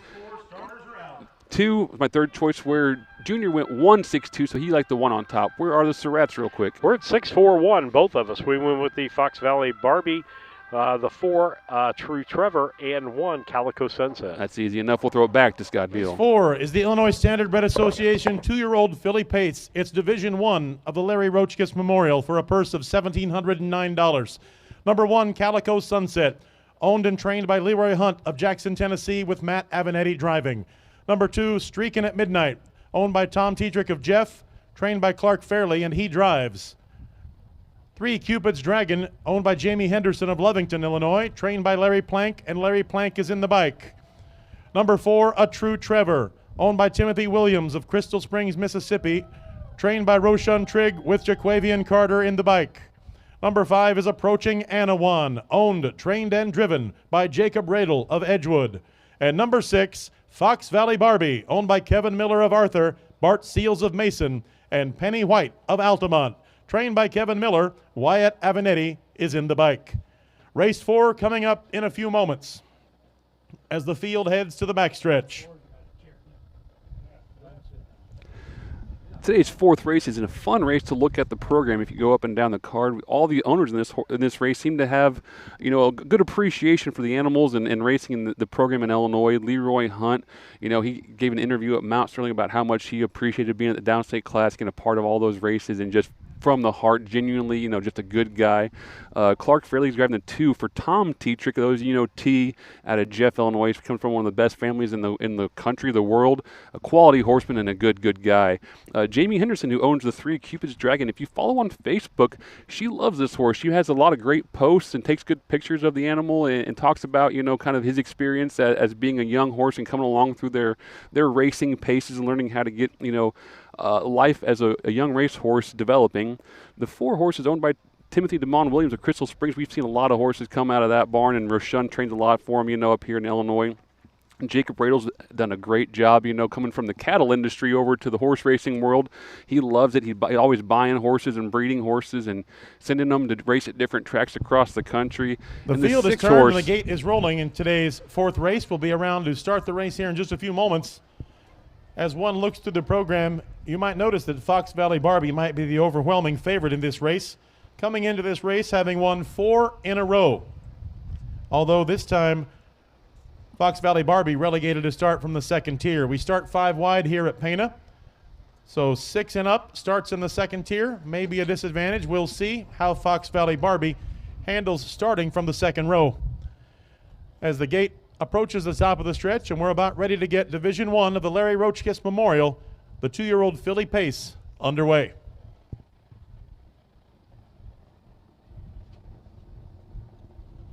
Here they come. Off and pacing, Calico Sunset, the leader, right on down towards the second south turn there. And there they go. It's Calico Sunset leads the field down to the south turn. Calico Sunset, the leader, followed by Fox Valley Barbie. Then Streaking at Midnight in third. A True Trevor in fourth. Cupid's Dragon fifth. And Approaching Anawan is fifth. They head to the backstretch for the first time. Calico Sunset, the leader. Right behind is Fox Valley Barbie. Fox Valley Barbie was on the rail, but in the second tier at the beginning, and followed Calico Sunset right down to the rail. That's where those top two have been now since the start. 31-1 the time for the quarter. 31-1. The leaders, they head to the north turn for the first time, is still Calico Sunset, followed by Fox Valley Barbie. Separated by 2 lengths over Streaking at Midnight, who's right in front of a True Trevor in fourth. Cupid's Dragon is in fifth, and fourth, and Approaching Anawan is in fifth. Coming by the grandstand for the first time, Matt Avenatti at the helm of Calico Sunset, followed right behind by Wyatt Avenatti, driving Fox Valley Barbie. Those brothers, top two, 1-2 side by side there as they go by the grandstand for the first time. 102-1 the time for the half mile, 102-1. Still Calico Sunset, the leader, followed by Fox Valley Barbie, and 2 lengths back to Streaking at Midnight, still in third. We haven't had any changes in this order since they've gone by the quarter pole the first time. In fourth, it is a True Trevor. In fifth, Cupid's Dragon, and then some distance back, over 10 lengths, back to Approaching Anawan. But meanwhile, up front, Fox Valley Barbie's made a move, tried to get up there side by side. The Calico Sunset could not do it. Calico Sunset held off that challenge. 137-4 the time for the 3 quarters. 137-4. Calico Sunset has led this race from the very beginning, but Fox Valley Barbie's been right there. Fox Valley Barbie made a chance, made a try, trying to get that lead, couldn't do it. Here's Fox Valley Barbie's last chance as they head to the wire. Fox Valley Barbie going to do it? No. Calico Sunset the winner. Second, Fox Valley Barbie. Third, Streaking at Midnight. Fourth, a True Trevor. Fifth, the Cupid's Dragon. And a distant 6th place, Approaching Anawan.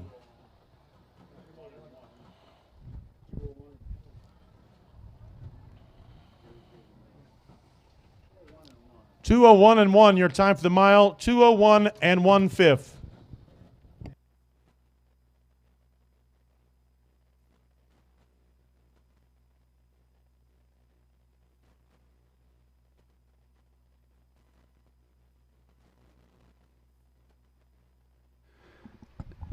I'll give that 3/4 time to you as it comes to me. I think I wrote it down wrong. I put it up on the screen at 137-3. It didn't sound right off a half in 102-1. So let me get that accurately typed up there. I'll put it back on the screen for you. But what a exciting race. Fox Valley Barbie proving to go down as Calico Sunset was too tough. The second tier really was the equalizing factor, I think, in today's race as Matt got to control things. And when Wyatt pulled, he said, not today. It's going to be my day to win this thing. We're going to see Leroy Hunt in the connections. Matt Avenatti driving this thing, this Kronos filly, winning today's 4th race.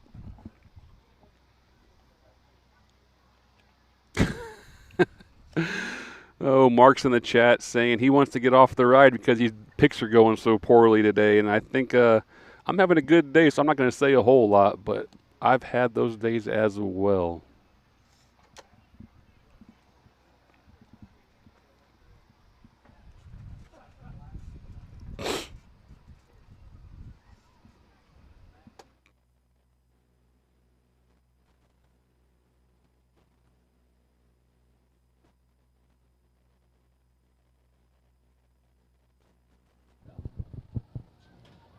Back in front of the grandstand, ladies and gentlemen, the winner of race 4, number 1, Calico Sunset.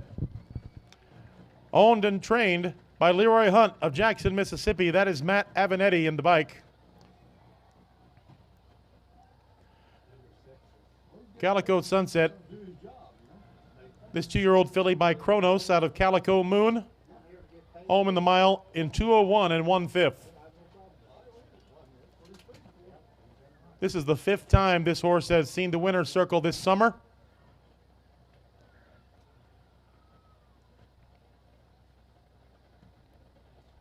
We remember Larry Roachkis. This race named in his honor. Larry was a local businessman. He was a seed corn dealer, operated a coin-operated car wash, and a fair board member here at the Pana Tri-County Fair many, many years.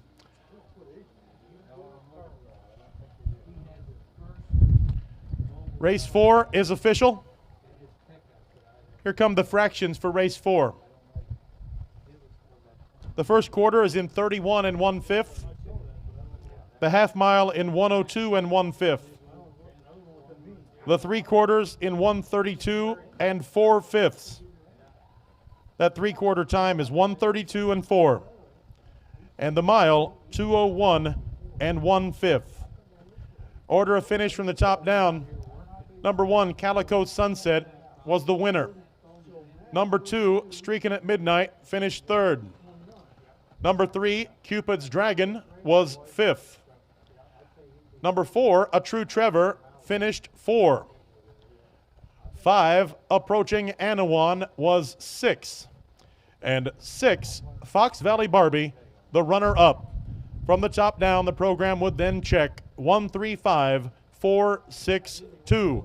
Race 4 is official. Looking ahead to race 5, there are no changes. Race 5 is clean in the program.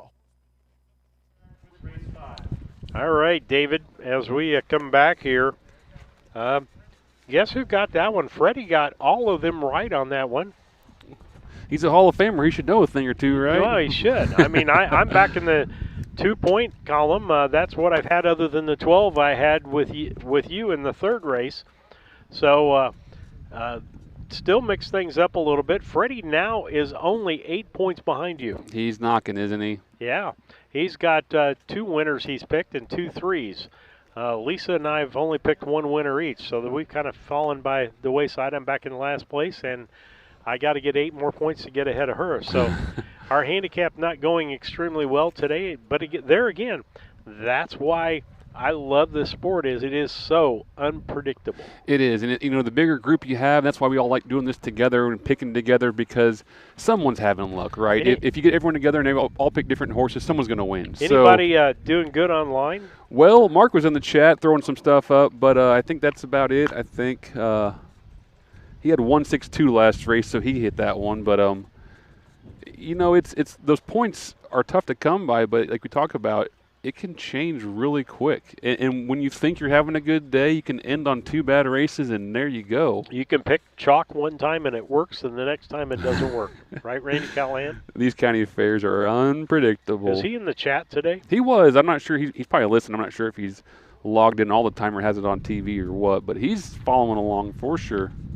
So we need to have him as a guest picker sometime when he's not a judge. Yeah, we do. It's that whole thing kind of came about this year, and I had a list of people I had contact information for I thought would be able to quickly turn around some picks, and I asked them, and it worked out pretty well. But next year we'll do some planning and try to get some if you have any suggestions for guest selections, reach out. We'd love to put them on the list and get them maybe at a fair that hits close to their heart or is a local connection to them or something, because we want to get those people memorialized and talked about before it's too gone. Here's a chat question. What's that? And I've got an idea for next year. I think next year we need to somehow get pictures of drivers. Okay? Yes. Yeah. So when they're doing the drive-through, we can kind of throw that up if we want to. But who wears your favorite colors? Yeah. Not even on the Illinois circuit. Let's go nationally. If you have a set of colors that you really think are your favorite, really like the design, the color scheme, just who wears them, drop it in the chat and let us know. That's great. Because everybody's got their own picks as far as those were concerned. I mean, you can't say the Avenatti red, white, and blue. You have to go the best design. Here's an with interesting colors. story for you, Steve. So you went to Hoosier. You saw Marcus Miller, right? Mm-hmm. And you probably saw his dad warming up, or at least that where they have the white and black diagonal with the 3 diamonds and the middle one being red. So that's Irv Miller's registered colors, and Marcus took those colors too when he became a driver. But Irv used to have like normal stirrups and yoke, the shoulders and the stripe thing. And when he got to be kind of a big trainer, Gene Regal, who used to make a lot of good colors back in the day out of Ohio, was a big football fan. And he was watching a golf tournament one day and noticed one of the golfers had that design on their sweater.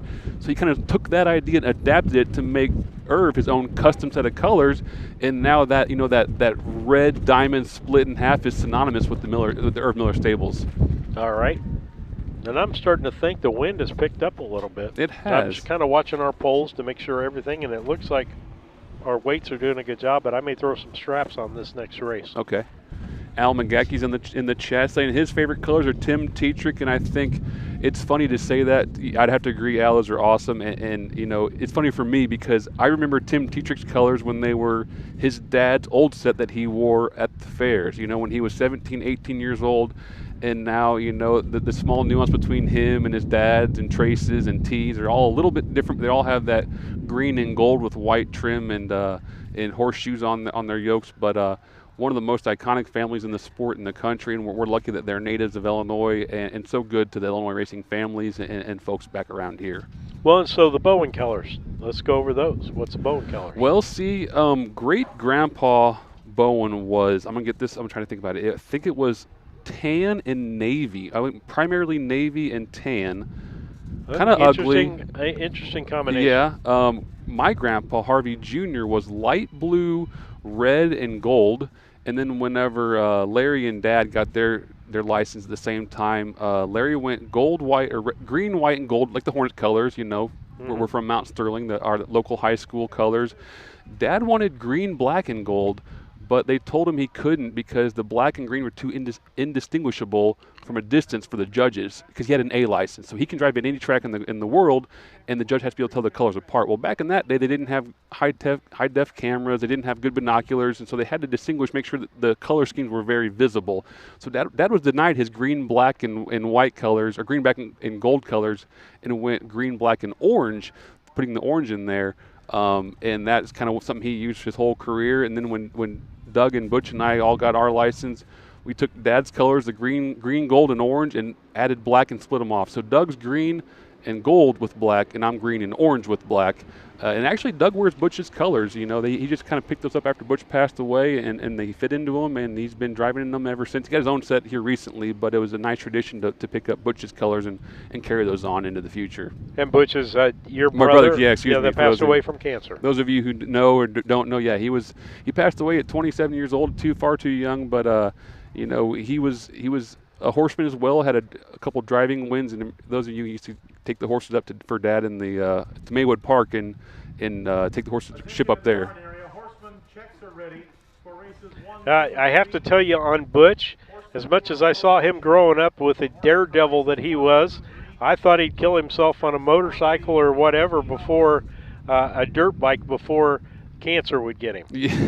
Yeah. I mean, I will tell you that watching them jumping hills behind our house. He definitely lived life to the fullest.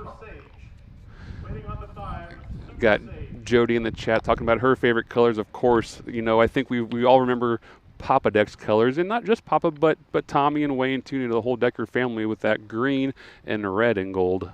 All right, let's take a look at race 5 here real quick. Sure. Today's 5th race, I went 4-5-1 using April Sunlight IYQ. The Connection just won the last race for Matt and Leroy, so hoping they can go back-to-back here and take this one for me. My second choice was the 5 Super Sage for his brother, Wyatt Avenetti, and trainer John Fletcher. My third went on top to the 1 Obligate for Bart Seals and Boo Cavett. Junior went 2-4-1 using the 2 on top. Bet on the Jet. Well, that's his trainee, so he knows that horse and he's confident in it. He likes that one on top. His second choice was the 4 April Sunlight IYQ, and his third was the 1 his son's horse, Obligate. Where are the Surratts? Well, the Surratts went 4-2. We went with April Sunlight IYQ, the Leroy Hunt horse. And again, you look at the history on that horse. Did not have a very good outing at DeCoin. Its last one was 7th place, 17 links back, but its history before that was good. Then the 2 horse, Bet on the Jet. I don't know. I like that horse. I like Freddie with that horse, and to be honest with you, she was bred in Brown County too. That's an Ed Teefy trainer bred. That horse could win. Oh yeah, in absolutely. my opinion, it was tough going between the 4 and the 2 there. And then Lisa went with the 3, RK's Farrell Sherrill. With Jaquavian and the Roshan Trigg horse, and I went with the 5, Super Sage with Wyatt Avenatti. You know, looking at that Super Sage horse, it's really tough. I had to use him here because it's hard to overlook those 27-second last quarters, 27 and 4. That's awfully fast for a 2-year-old.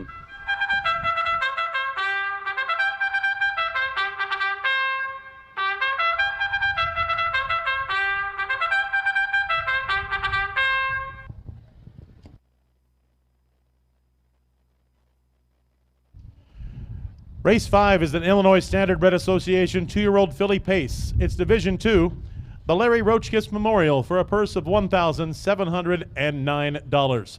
Number 1 is Obligate, owned by Bart Seals of Mason, trained by Cornelius Cavett, and he also drives. Number 2 is Bet on the Jet, owned by Christopher Spawn of Canton, Mississippi, trained by Freddie Patton Jr. with Jordan Patton in the bike. Number 3 is Arcades Farrell Sherrill, owned by the MM&D Racing Limited Liability Corporation of Charleston, trained by Roshan Trigg with Jaquavian Carter handling the reins. 4 is April Sunlight IYQ, owned by Milton Greer of Jackson, Tennessee, trained by Leroy Hunt with Matt Avenatti driving. And number 5, Super Sage, owned by Nan Turner of Argenta, trained by John Fletcher with Wyatt Avenatti in the bike. 5 entries in the 5th race. 5 to the gate coming up in a moment.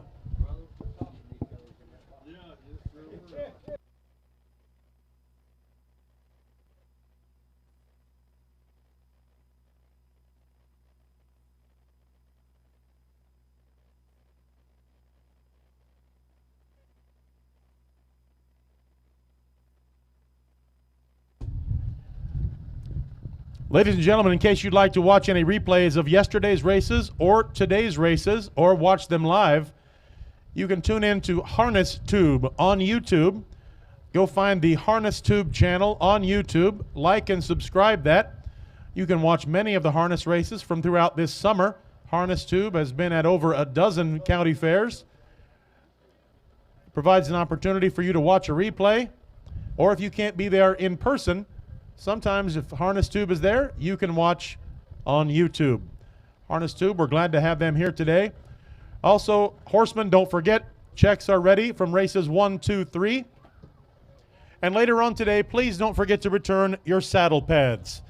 Coming up later tonight here at the Pana Tri-County Fair, it's the Demolition Derby, always a popular event. That begins at 6 o'clock. Over in the Beverage Garden, the band South of 16 begins at 8:30. A lot of exciting entertainment coming up today at the Pana Tri-County Fair. We're right almost halfway through this card of 12 races. Race 5 is moments away. Division 2 of the 2-year-old filly pace. Horses at the gate. The gate is at the top of the stretch, and we're moments away from race 5.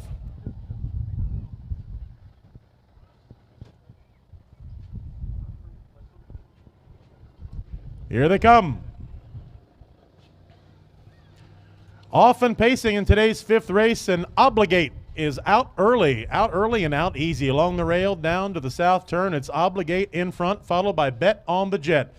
Then Arcades Farrell Sherrill was in 3rd, but now drops back to 4th because April Sunlight IYQ passed Arcades Farrell Sherrill as they entered that first turn. Back in 5th is Super Sage. Obligate up front, driven by Cornelius Cavett, halfway down the backstretch already and headed toward the quarter pole. A length and a half in front of Bet on the Jet, 2 lengths back to April Sunlight IYQ in 3rd, and then Arcades Farrell Sherrill in 4th, and Super Sage in 5th. The first quarter was in 30 and 4/5 seconds, 30 and 4/5. Obligate, driven by Cornelius Cavett, is halfway through the northwest turn and headed to the top of the stretch for the first time in today's 5th race. Obligate has been the leader since the beginning, and Bet on the Jet has been in 2nd. Swinging out and making a move as they go by the grandstand is April Sunlight IYQ, who has now moved up into 2nd. They're all chasing Obligate, though, as Obligate, still the leader, headed into the south turn for the final time. 1:03.1, your time for the half. 1:03.1, your time for the half mile. It's Obligate showing the way. Obligate the leader. Trying to get in 2nd is April Sunlight IYQ. That's been a battle for 2nd between April Sunlight IYQ and Bet on the Jet since the 3/4 mile. since the quarter mile. Now in second is April Sunlight IYQ. Sunlight, they're in second for sure as they go by the 3/4. Obligate the leader, April Sunlight IYQ. 1:33 and 4. The time for the 3/4, 1:33 and 4. Obligate the leader. April Sunlight IYQ was in second, but now fades back on the outside. Now in second is Super Sage. Super Sage just came out of nowhere to challenge for the lead. Super Sage in second, out wide. Will they make a challenge? It's Super Sage down to the wire. Obligate's led this whole way, but now Super Sage makes it right on the wire.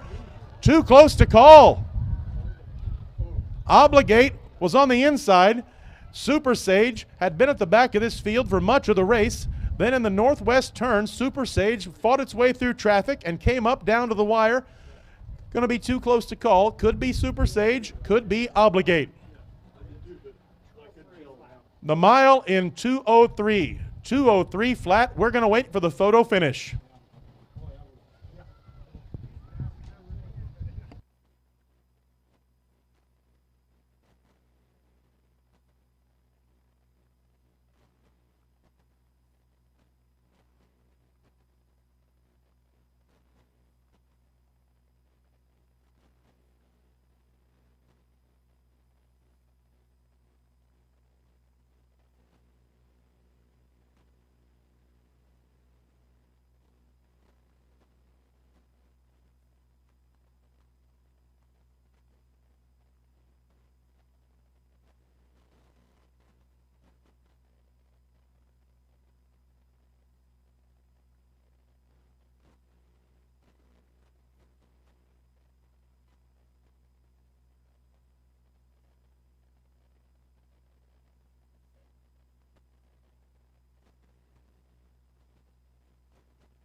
Ladies and gentlemen, it is a photo finish.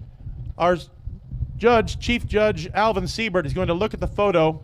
Too close to call right now. We're going to let Judge Alvin Siebert look at the photo and make the final determination.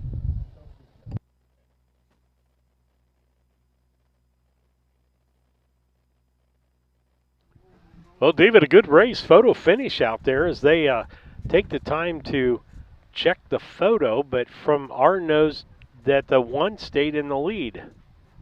Now, I don't think, we'll see what happens here. I'm not ignoring you. I'm just trying to get this camera on my phone to work. I'm trying to bring in the broadcast now. So where were we at? Sorry, I'm listening now. The photo finish here, that was a great finish to the race, but I think the one got it by We're sitting here on the inside of the rail, and I thought the Obligate kept at least a lip in front anyway across the wire. I didn't see. I don't know if you have to pay extra for the NDI or not. You might get a NDI. trial. This before, and I thought once I was here, it just. Oh, hold on! I haven't joined the event. That's the problem. Okay. Didn't scroll down far enough. Then you're going to have to show me how to do that with my other equipment. So that. Oh, there. Turn your speaker off. All right. Did you pick it? Yeah. Oh, that camera's bad though. There we go. There you go. Here.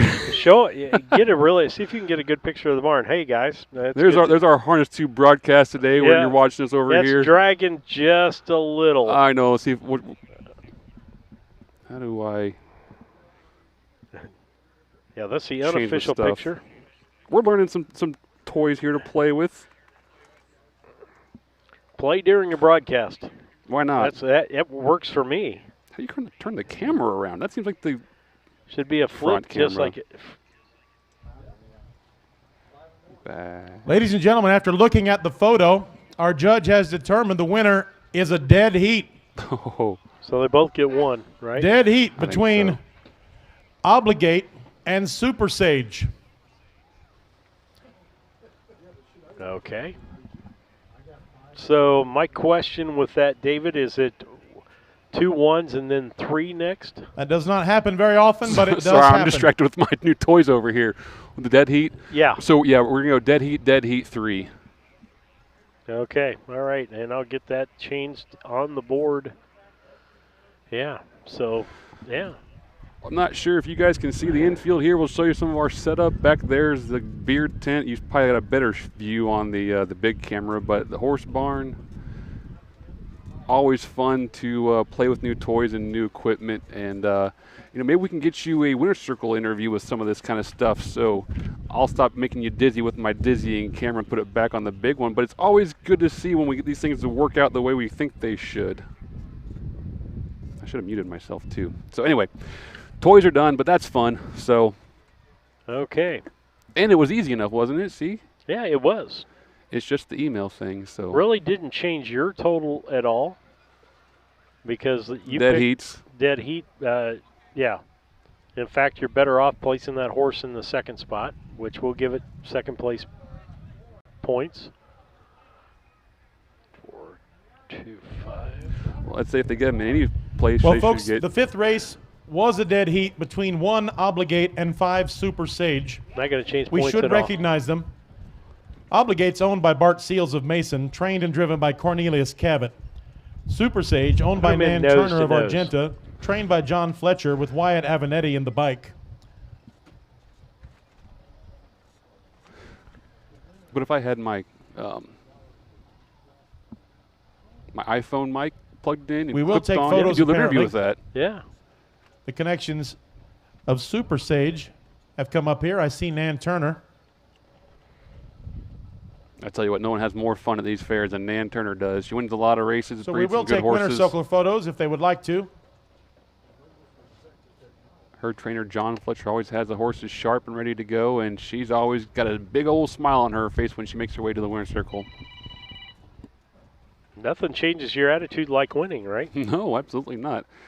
I'll pull the officials and time down since we're off the review of the race. Give our winner some camera time, hopefully, there. All right, I'm going to take it back to our picture so I can show Okay. people the points. Sure.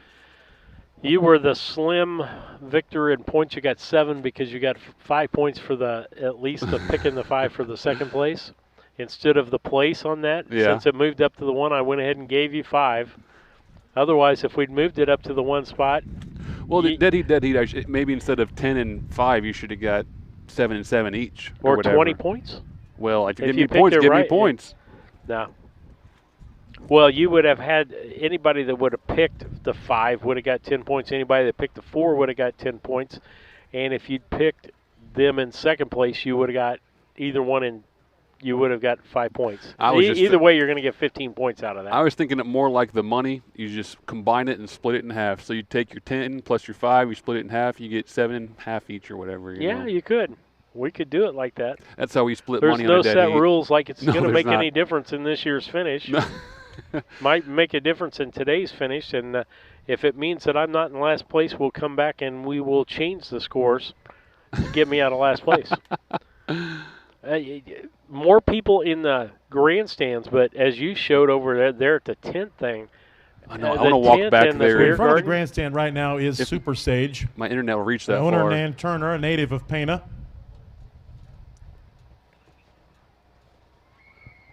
Yeah, probably to be. Members of the Pana Were you on Tri-County the- Fair Royal Court side present which Wyatt one. Avenatti with a Yeah, gift. you were joining through there. Mhm. As they're going to try to get them in there together. They're And going to now each take their own Cornelius Cabot picture. brings Yeah. Obligate to the winner's circle. Obligate and Super Sage in a dead heat. We had a couple of those this year, haven't we? Dead heats Yeah. for wins, though. Has it been for wins? Yeah, I Okay. think so. I'd have to go back and look. I don't have near the memory you do. I'm just good that I can remember anything that happened today.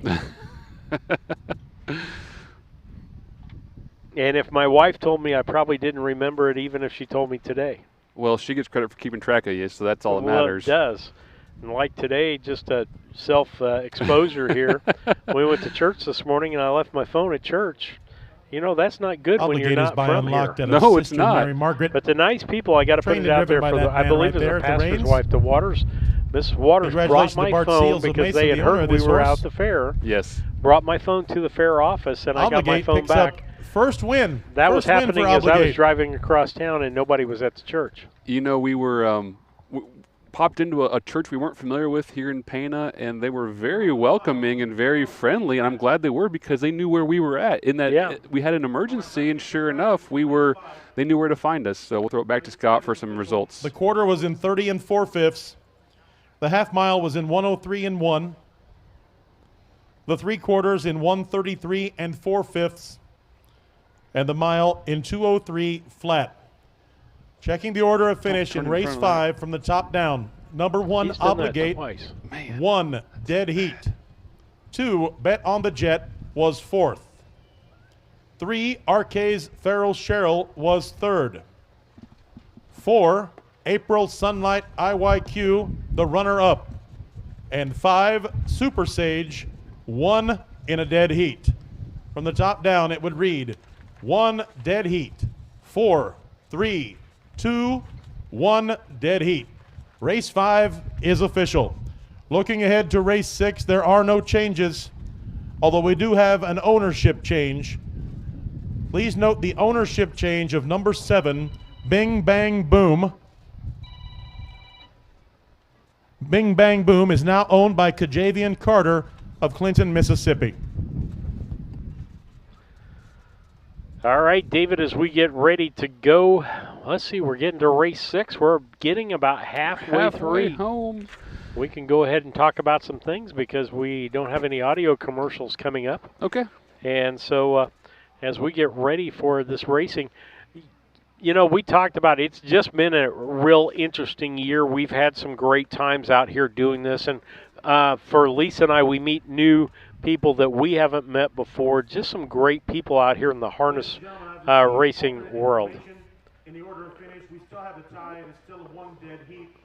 But when there is a dead heat for first, there is no second. Yep.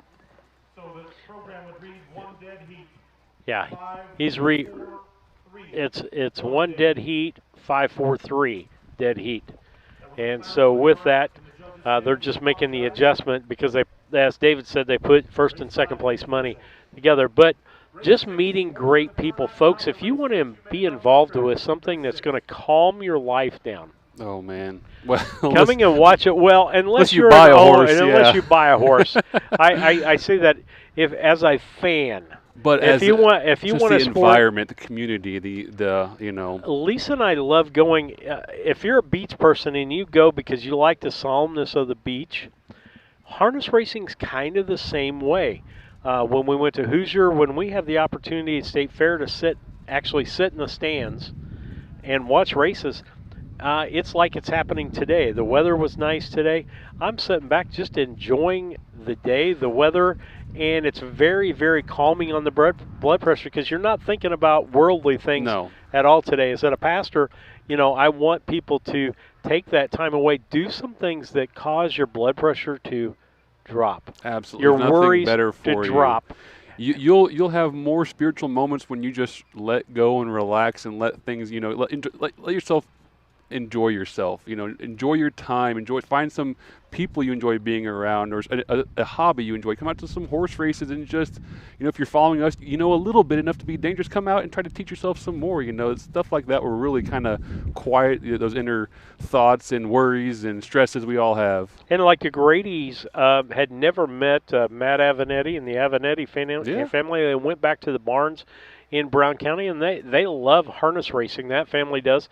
And went back and, you know, got introduced to people. Yeah. And as Lisa and I can tell you, we've been welcomed into this community as if we were born into this community. Absolutely. And you can't say that about small communities very often. I don't care how long I live in Brown County, I'm still not a Brown County person. I think as far as some Brown County. I think the horsemen know that we care, you know, and we show that we care. We're trying. This isn't about getting rich. This is about providing a service for the horsemen. And I think that's been picked up, and they've embraced you guys as well as anybody who's come up and raced up here, because you've shown that you want to work and you want to help and you want to make this a better place. So we'll throw it back to Scott for today's 6th race.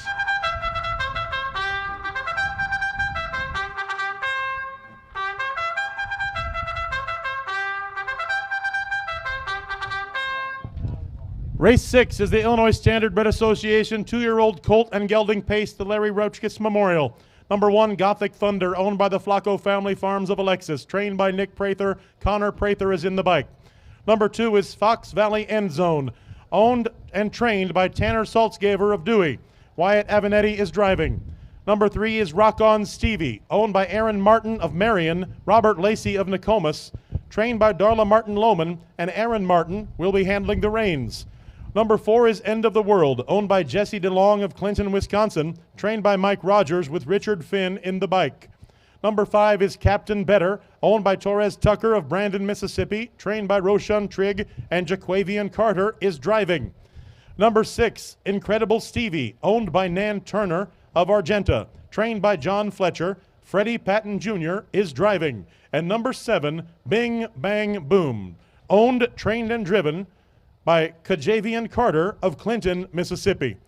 7 entries in race 6 and 7 horses headed to the gate.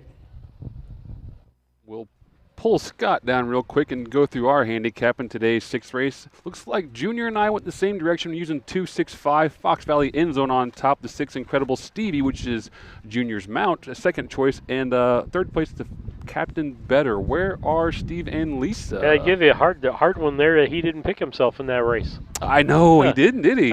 Well, he doesn't train this one. This is one he's catch driving, so maybe he's not as familiar with it, right? I went 2, 3, 6. Went with the 2, like Fox Valley End Zone. Tanner's horse has done well lately. Marshall, it did well.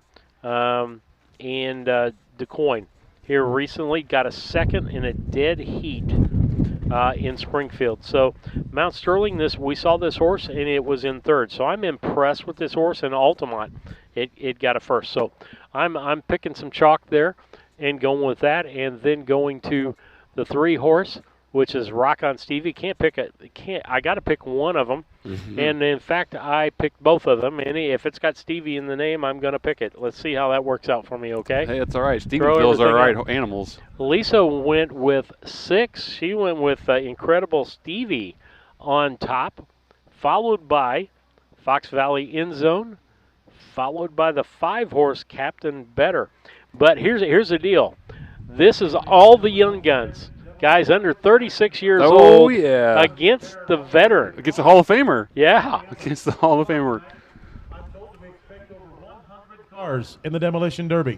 100 cars. Wow. This would be a good time. Stick around after the races. 100 cars get some in fair the Demolition food, come back, catch all that. 100 watch cars the signed Derby. up for the Derby. Or if you're interested, head over to the beverage facility and enjoy the band south of 16.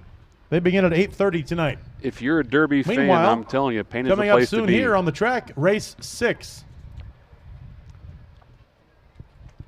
The field is turned as approach the gate, and the gate is rolling.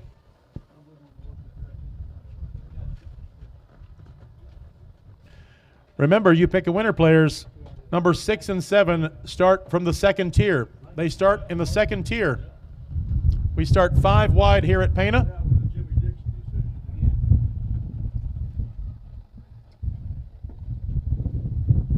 The field for race 6 is at the top of the stretch. Rock On Stevie broke strides at the beginning here and had to drop back to beyond the second tier. Meanwhile, the others come by. They're up on the gate. Here they come. Off and pacing in today's 6th race. Nice, good start. Very competitive out front, but early on, Fox Valley End Zone emerges the leader midway through the south turn. It's Fox Valley End Zone in front, with Gothic Thunder on the inside and End of the World on the outside. They were side by side battling for second.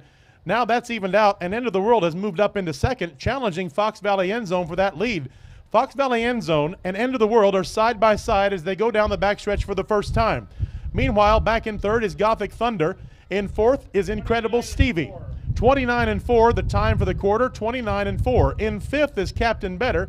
In sixth is Bing Bang Boom. And Rock On Stevie, that broke before the start, is at the back of the field in seventh. Meanwhile, up front, Fox Valley End Zone is the leader, but has withstood a challenge since the backstretch from End of the World. Those two are side by side as they come by the grandstand for the first time. End of the World tries to get a nose in front at the wire at the half-mile mark, but they were side by side at the half mile. Let's see how they finish the rest of the mile. 1 minute flat, the time for the mile, 1 minute flat. As they get midway through the south turn for the final time, Fox Valley End Zone has managed to get in front. It's Fox Valley End Zone all alone up front, followed by Gothic Thunder in second along the rail. End of the World, who had been challenged for the lead, has now faded back deep into the field, but watch out for Incredible Stevie. Incredible Stevie has shot up from the back of the field, went 5, 4, 3, and now is challenging for the first for in front. Fox Valley, Incredible Stevie is in front. Fox Valley End Zone is in second. 131 flat. Incredible Stevie came out of nowhere.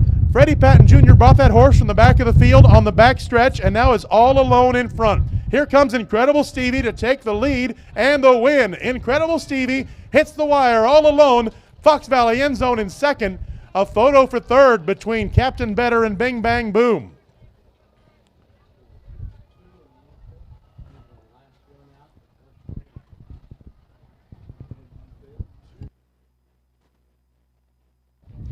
That mile in 2 minutes and 1/5. 2 minutes and 1/5 second, the time for the mile. Ladies and gentlemen, I don't know what the 2-year-old track record is here, but 2 minutes has to be pretty close to it. What a fine mile for the connections. Incredible Stevie.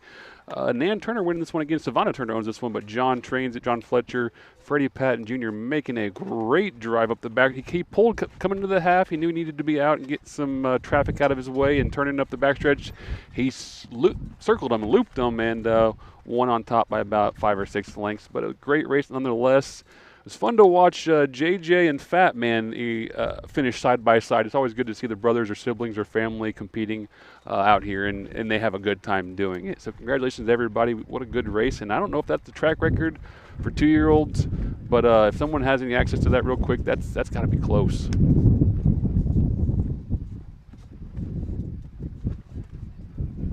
I keep thinking I'm going to have to grab this tent real quick, but I think we're good. It's just... Yeah. It's torquing and tweaking on us a little bit.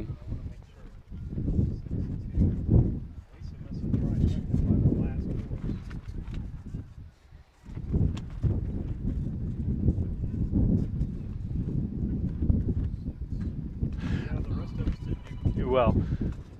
I'll, with the points? Yeah. 2 points for me, you, and Freddie. And and Lisa got 15 on that. Well, she's going to make up some ground then.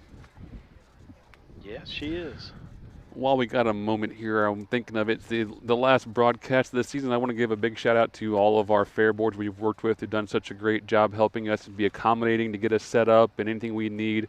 We couldn't do this without their support and their help, and they want to see their horse racing succeed, their programs do well, and I think they understand we're part of that, and we appreciate them being so cooperative and open their arms to help us out, all season long. So all the fair boards have done a great job, and we appreciate their cooperation.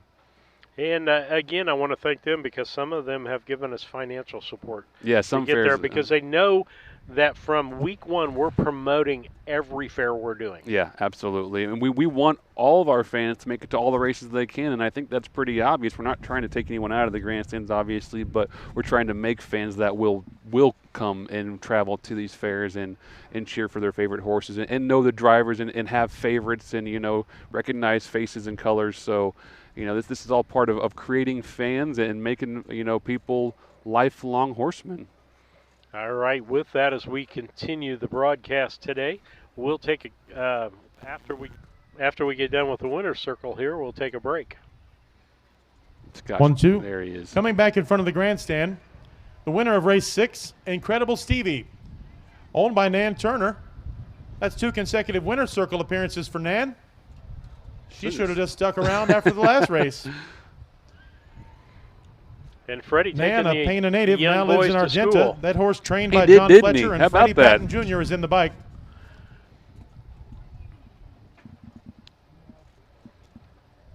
This colt is by Stevensville, out of an Incredible Filly. Gets a 6th win in 15 starts this summer for Incredible Stevie. We could Had not seen the winner's circle for a little over a month, but had runner-up finishes, 3 of those in the last month. Now finally gets back into the winner's circle for owner Nan Turner. Home today in the mile in 2 minutes and 1/5.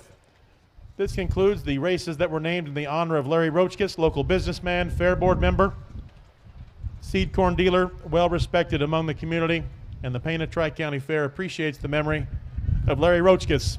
Congratulations to the connections of Incredible Stevie. No, he's got to get the official yet. Race 6 is official. Here come your fractions. The quarter was in 29 and 4. The half mile was in 1 minute flat. The 3/4 was in 1:31 flat. And the mile was in 2 minutes and 1/5 second. Order of finish from the top down. Number 1, Gothic Thunder, finished 5. Number 2, Fox Valley End Zone, was the runner-up. 3, Rock On Stevie, finished 7. 4, End of the World, finished 6. 5, Captain Better, finished 4th. 6, Incredible Stevie was the winner. And 7, Bing Bang Boom, was 3rd. Top down, your program would check 5276413. Race 6 is official. Looking ahead to race 7. There are no changes in race 7. Horsemen, you may come to the track with race 7. Well, Steve, you talked about it, but Junior doing a great job putting on a clinic for these young men, and we could actually have combined, I think, JJ and Fat Man and Connor's ages and still been around the age of what well, yeah, Junior you've been just is. a little bit older, maybe. A couple 2 ticks, yeah, but still, that's fantastic. And go ahead. The closest to him age-wise was 36 years old with Mr. Finn. Yeah, and you know, we talk about what makes harness racing so special. Not only is it the blue-collar sport, and you know, anyone can do it, but it proves that it's an equalizing factor. You can compete against guys who are older or younger, men, women, it doesn't matter. You know, all walks of life can sit behind a horse and become a qualified horseman and be a good driver out there. And you know, that's what's fun about this sport, is it brings everyone together, you know. Absolutely. With that, we're going to take a station break, and because the wind has come up here, I'm going to put a couple ties on the tin. Perfect. Go ahead and run the commercials right. then.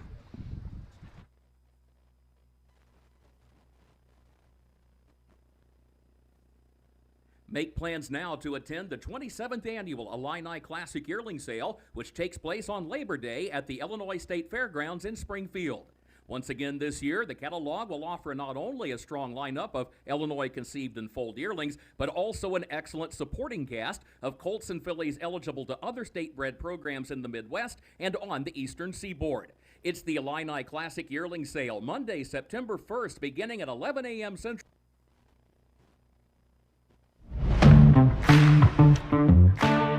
Kerr Auction is your trusted source for ag equipment, attachments, construction gear, trucks, trailers, and hard-to-find parts. With live and online auctions at kerrauction.com, you can bid from anywhere, field, job site, or front porch. From big equipment to small parts.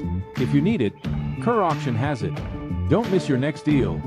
Check out kerrauction.com today. Kerr Auction, built for the working world.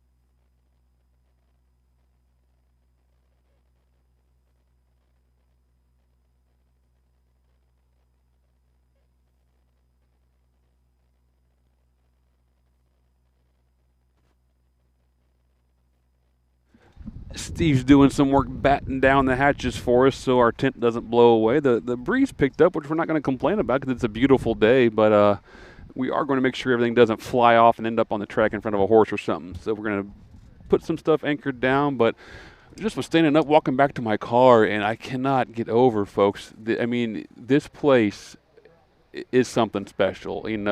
Just seeing all the people lined up, excited. Kids playing baseball back there, the beer tent. I can hear them talking about their picks and who they want, and it's a place where the environment's ripe for having a good time. And if you know a little bit about harness racing, you can come over here and probably be a celebrity, because I think they like horse racing so much over here that they're good fans, they're smart fans, and that they know what to watch. And if you want to go hang out in the beer tent, you probably could have a good time. I'm telling you, because it's a happening place back there. But we appreciate everyone on our broadcast and all of our fans and donors and sponsors and advertisers.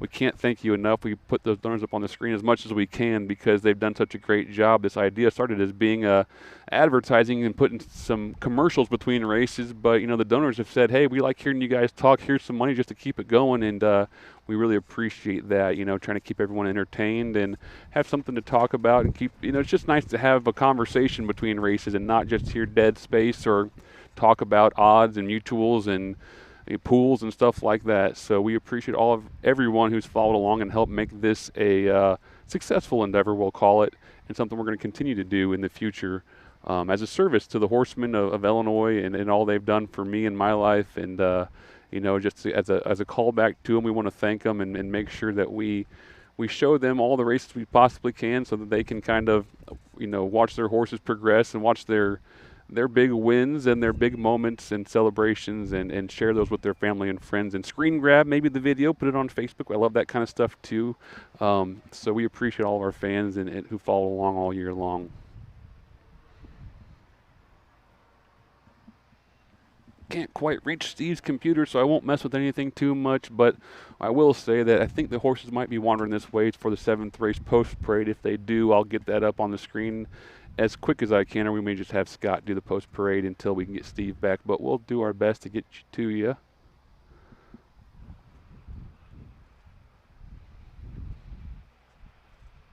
We always like going out and finding good. Ladies and gentlemen, we are halfway through today's 12 races.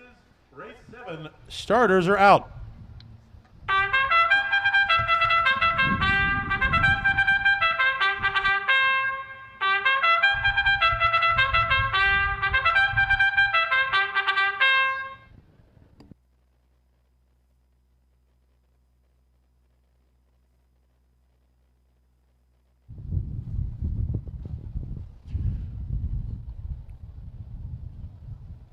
Ladies and gentlemen, race 7 today is an Illinois Standardbred Association 3-year-old filly trot, the first of 3 Freddie Patton Sr. Memorial races.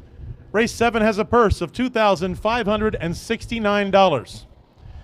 Number 1 is Betting on You, owned by Larry Longnecker of Sumner, trained and driven by Darla Martin Lohman. Number 2 is Two's Teaton, owned, trained, and driven by Jerome Daniels of Springfield. Number 3 is Classy Little Lady, owned and trained by Jacob Radel of Edgewood, with Freddie Patton Jr. in the bike. Number 4 is Toughest of the Tough, leased by Carla Santos of Springfield, trained by Alexander Conte, and Jordan Patton is the driver. And 5, Shady Maple Becky, owned, trained, and driven by Marcus Detweiler of Sullivan. 5 entries in race 7, and 5 horses will be going. I'll pull Scott down and we'll go through our selections real quick while we have a moment. It looks like this is the first edition of the Freddie Patton Senior Memorial, so this is one that's going to be a heartfelt, popular one for a lot of folks out there we know who are watching it on the backstretch right now. But Junior and I went the same direction, I think, in this race. We both went 4-5-1, using the 4 on top. I hope Jordan gets this win for his grandpa's memorial. Alex Conte trains that horse. Toughest of the Tough's been pretty sharp this season long and been tough to beat. Our second choice was the 5, Shady Maple Becky. This filly's been ultra tough around the county fairs for a couple years now. And my third choice, the 1, Betting on You, for Darla Martin Lohman and Larry Longnecker. So the Surratts, are you ready, or you want me to do it for you? No, I can do this. Okay, go ahead. You got me up over there? Yeah. We're up over here.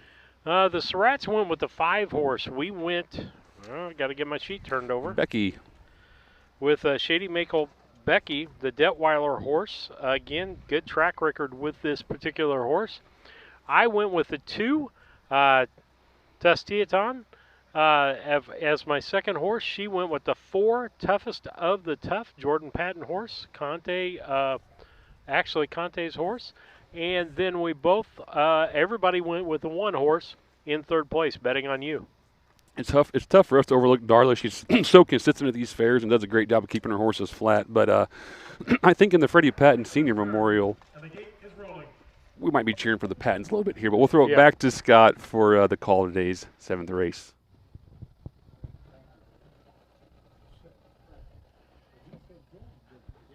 This is the first of 3 races named in honor of Freddie Patton Sr., an elder statesman here in the Illinois harness racing community. Freddie Patton Sr. was well respected by many of the horsemen. And this is the first of 3 races that bear his name as we remember Freddie Patton Sr. today here at the Pana Tri-County Fair. The field is at the top of the stretch. Here they come.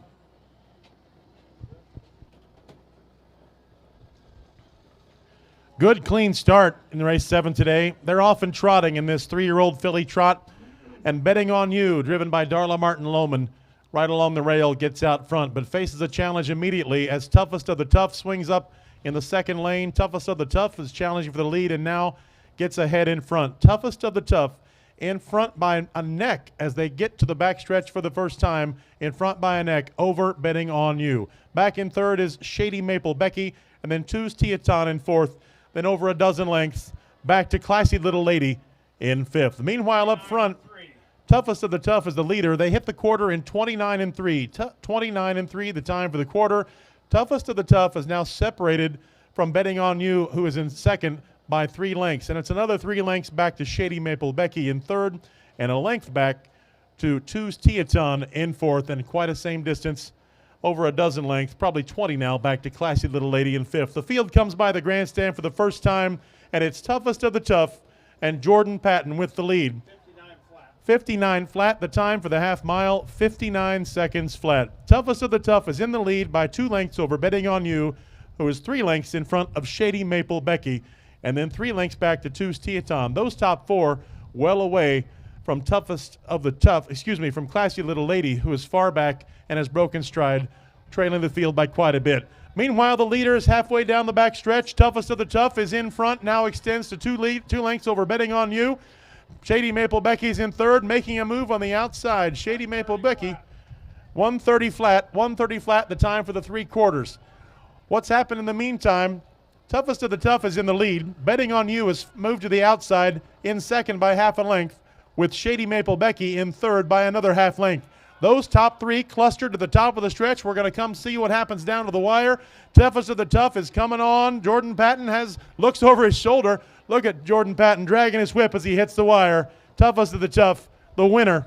Shady Maple Becky was in second, and Betting on You was in third. Coming in fourth, Two's Teaton, and fifth, Classy Little Lady. 2:02 flat, the time for the mile. 2:02 flat.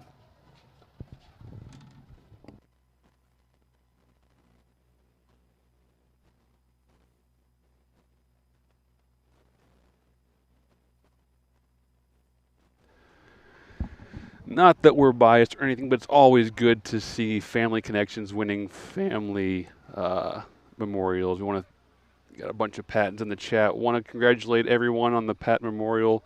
You know, it's always good to see family, and I know Jordan meant a lot to him. You saw the whip drag across the wire. After the first race he won for Grandpa, after Grandpa passed away, he was wearing Grandpa's helmet over at Rushville, and I think, if I'm not mistaken, I think Junior's wearing Freddie Sr.'s helmet today. It's just nice to see those traditions passed on, those memories sticking around. You know, even though when the loved ones are gone, the memories are still there, and the future generations are stronger than ever. So the Pattons exemplify that. They've been coming up to Illinois for 30-some years. I remember Freddie Sr. coming with 1 or 2 horses and then started bringing a couple more and a bunch of grandkids to help him out. Next thing you know, we got a whole family up here who's really solidified themselves in this program, and all quality horsemen, good guys, and some people who we've become quite close with over the last few years, and we congratulate them on winning this race. And also congratulations to the trainer of that horse, Alex Conte, who trains that horse for Carlos Santos of Springfield. Alex is a young Guatemalan gentleman who's a heck of a young trainer himself. Trains over in Springfield, a nice guy as well, so I want to wish them both congratulations. And Kenya's absolutely right, the powerful patents. I think that's that stable has been going on for a long time, and remember seeing those powerful patent shirts when I was a kid, and now, you know, those patents are everywhere, and it's a good thing to see, like seeing the green out there. It's fond memories of senior and the old timers and the stuff that came before. You and Freddie picked that right, all three. Good, I'm glad to hear. Trifecta. I'm back in that single column again. I think I got 26 points for the day. So far, I'm averaging like 4 points effort. Coming back in front of the grandstand now, the winner of race 7, number 4, Toughest of the Tough. Leased by Carlos Santos of Springfield, trained by Alexander Conte. That's Jordan Patton in the bike. Toughest of the Tough is a 3-year-old filly by New Jersey Viking out of Aldet's Paid. Home today in the mile in 2:02 flat. Connections gather around. Members of the Pana Tri-County Fair Queens Court holding that Freddie Patton Sr. Memorial Blanket. The best time in races 7, 8, and 9 will be awarded that blanket.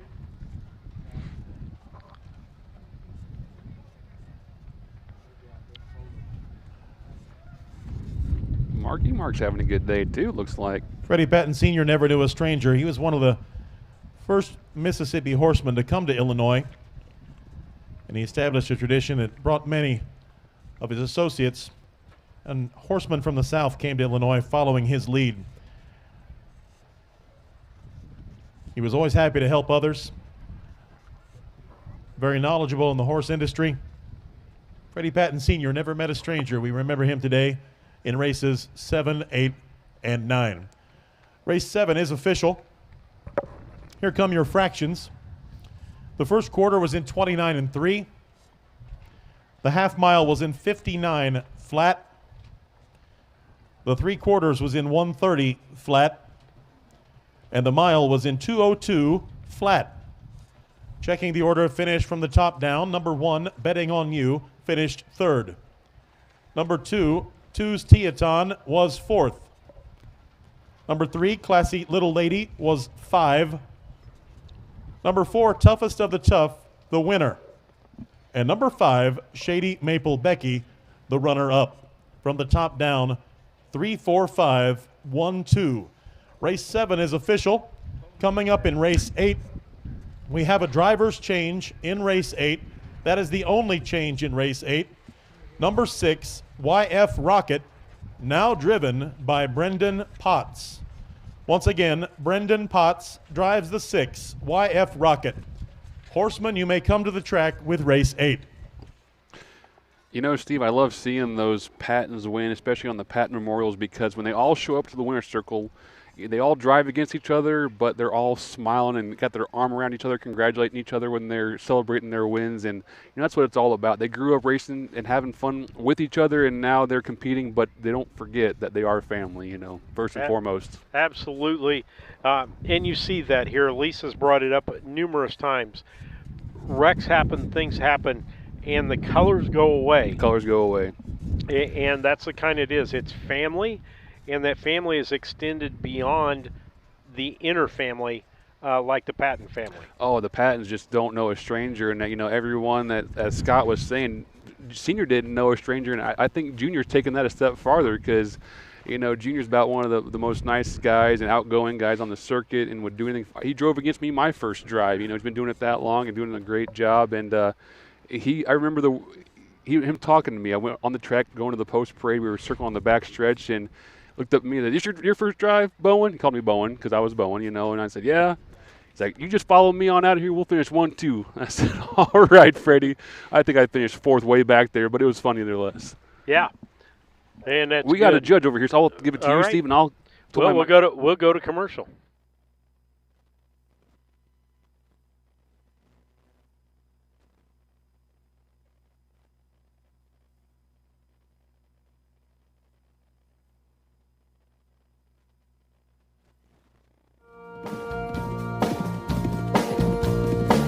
2024 Illinois County Fair Training Champion. Kev Miller's horses are built to win, and it all starts here.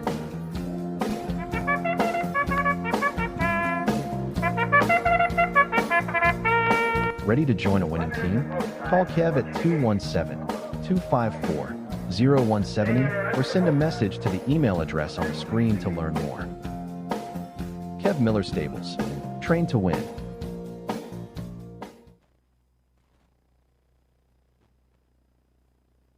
Yoder Custom Woodworking was started in 1995 by the Yoder family as a retail Amish furniture store in Sullivan, Illinois. They offer custom kitchen cabinets, granite and quartz countertops, built-in office and bathroom cabinetry, and offer a wide range of Amish furniture. Their store is located at 1117 West Jackson Street in Sullivan, Illinois, with store hours Tuesday through Friday 9 to 4:30 and Saturday 9 to 3. For more information, contact Yoder Custom Woodworking at 217-728-2166.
I'll handicap this race real quick for you before Scott gets started up again.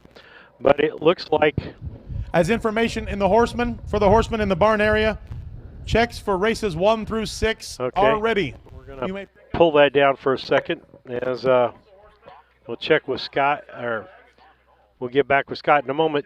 3 of us, except for Freddie, picked the 2-horse, One Trip Chip. That horse has just been hotter than hot. Got beat its last time out. And so One Trip Chip is the chalk horse in this race. As far as the next horse, Elise and I picked Loose Magnum, the Joe Brown horse, to finish second. And then we went our different ways. In the end, I went up to the 1, EJ's Tropical Ranger. She went that way, and I went to YF Rocket. Brendan Potts was driving that Mikey Rogers horse. David, you went 2-6-4. Freddie went 4-2-3. So he might separate himself here, but we'll see what happens in this race. we'll throw it to Scott for the call in today's 8th race. This is the 8th of 12 races today. Don't forget the Demolition Derby at 6 o'clock tonight. And the band south of 16 over in the Beverage Garden at 8:30 tonight. Something for the entire family. The carnival is open until 10. Come on back out or stay here after the races and enjoy the Pana Tri-County Fair. Race 8 almost underway. Here they come. Off and trotting, a good start. One Trip Chip was out front early, had a head in front as they head towards the south turn. And it's One Trip Chip now gets clear along the rail. But One Trip Chip is faced with a challenge by Hidalgo Otis, who is in second, followed by Luz Magnum in third. Now Luz Magnum gets a nose up in front and takes over second as the field heads towards the back stretch. So in front it's One Trip Chip, followed by Luz Magnum, then Hidalgo Otis. Then some 3 lengths back to EJ Tropical Ranger in fourth, and 2 lengths back to YF Rocket in fifth. And Ranging Motion trails the field by 3 lengths. 31 flat. The first quarter was in 31 flat. 31 flat the time for the first quarter. One Trip Chip has been the leader, but has faced a challenge from Luz Magnum since the beginning, and those two are side by side now as they come out of the first turn on the north end and head past the grandstand for the first time. One Trip Chip and Luz Magnum are side by side coming down the stretch with just over half a mile to go. In third is Hidalgo Otis. Look at these two nose to nose right there by the wire. 1/2 mile to go. Slipping in front now as they head towards the southeast turn is One Trip Chip. 101 flat. 101 flat, the time for the half mile, 101 flat. The leader, One Trip Chip. In second by half a length is Luz Magnum. Then a length back to Hidalgo Otis in third. And then in fourth now is YF Rocket. Some 4 lengths back to EJ Tropical Ranger in fifth. But now making a move up into fifth was the horse that was in sixth, Ranging Motion. Up front, though, as they go by the backstretch in the Beverage Garden for the final time in race 8, still in front is One Trip Chip, still facing a challenge from Luz Magnum. Half a length separates those two. 131 and 2, the time for the 3 quarters. 131 and 2, and the leaders separated by half a length. One Trip Chip is in front with Luz Magnum on the outside by half a length. Coming up now all the way from the back of the field to take third is YF Rocket. But as they come down to the wire at the top of the stretch, it's going to be One Trip Chip. Jamaica Patton pulls away and takes the win clear for One Trip Chip. In second is Luz Magnum. Coming third, YF Rocket. Then it's going to be close for fourth, but it looks like Hidalgo Otis. Then Ranging Motion. And wrapping it up, EJ Tropical Ranger.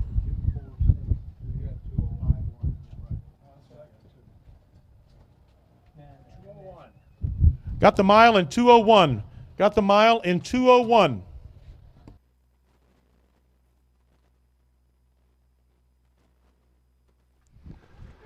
We're back on Harness Tube, and what a nice mile for the winning connections of One Trip Chip, Ron Phillips, Sherry Boldovic, Lyle Leip, trainer and driver, Jamaica Patton. I think this horse is special to Jamaica. He saw his not only 1,000th lifetime career driving win, but also 1,001 behind this horse at the State Fair a couple weeks back. So I know he knows the horse very well. I know he thinks highly of the horse and got the job done today for the connection. So congratulations to everybody involved with One Trip Chip. Let's see, I went 2, 6, 4. Man, I need to box those 2 and 3. Placing shows. Freddie only got 2 points out of that.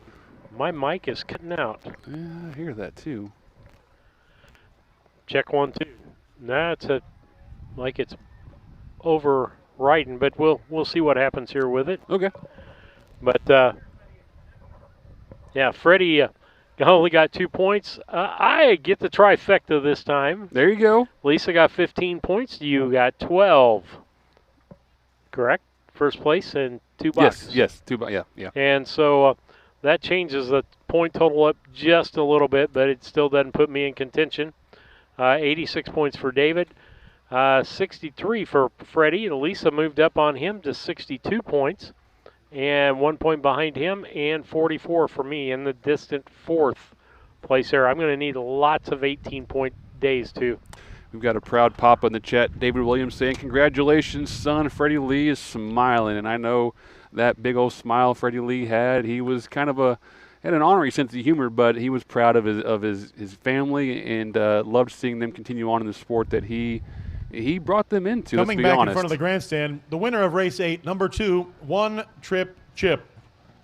Owned by Ron Phillips of Athens, Sherry Boldovich of Lakewood, Colorado, and Lyle Lipe of Springfield.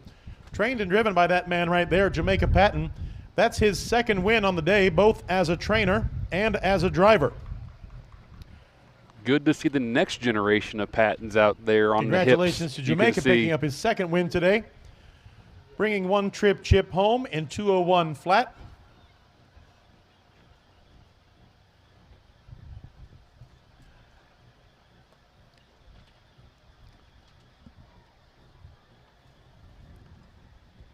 I think that's Jamaica's favorite horse this year. One trip chip. Hey, he drives that horse as much confidently, as he can. doesn't he? He loves it.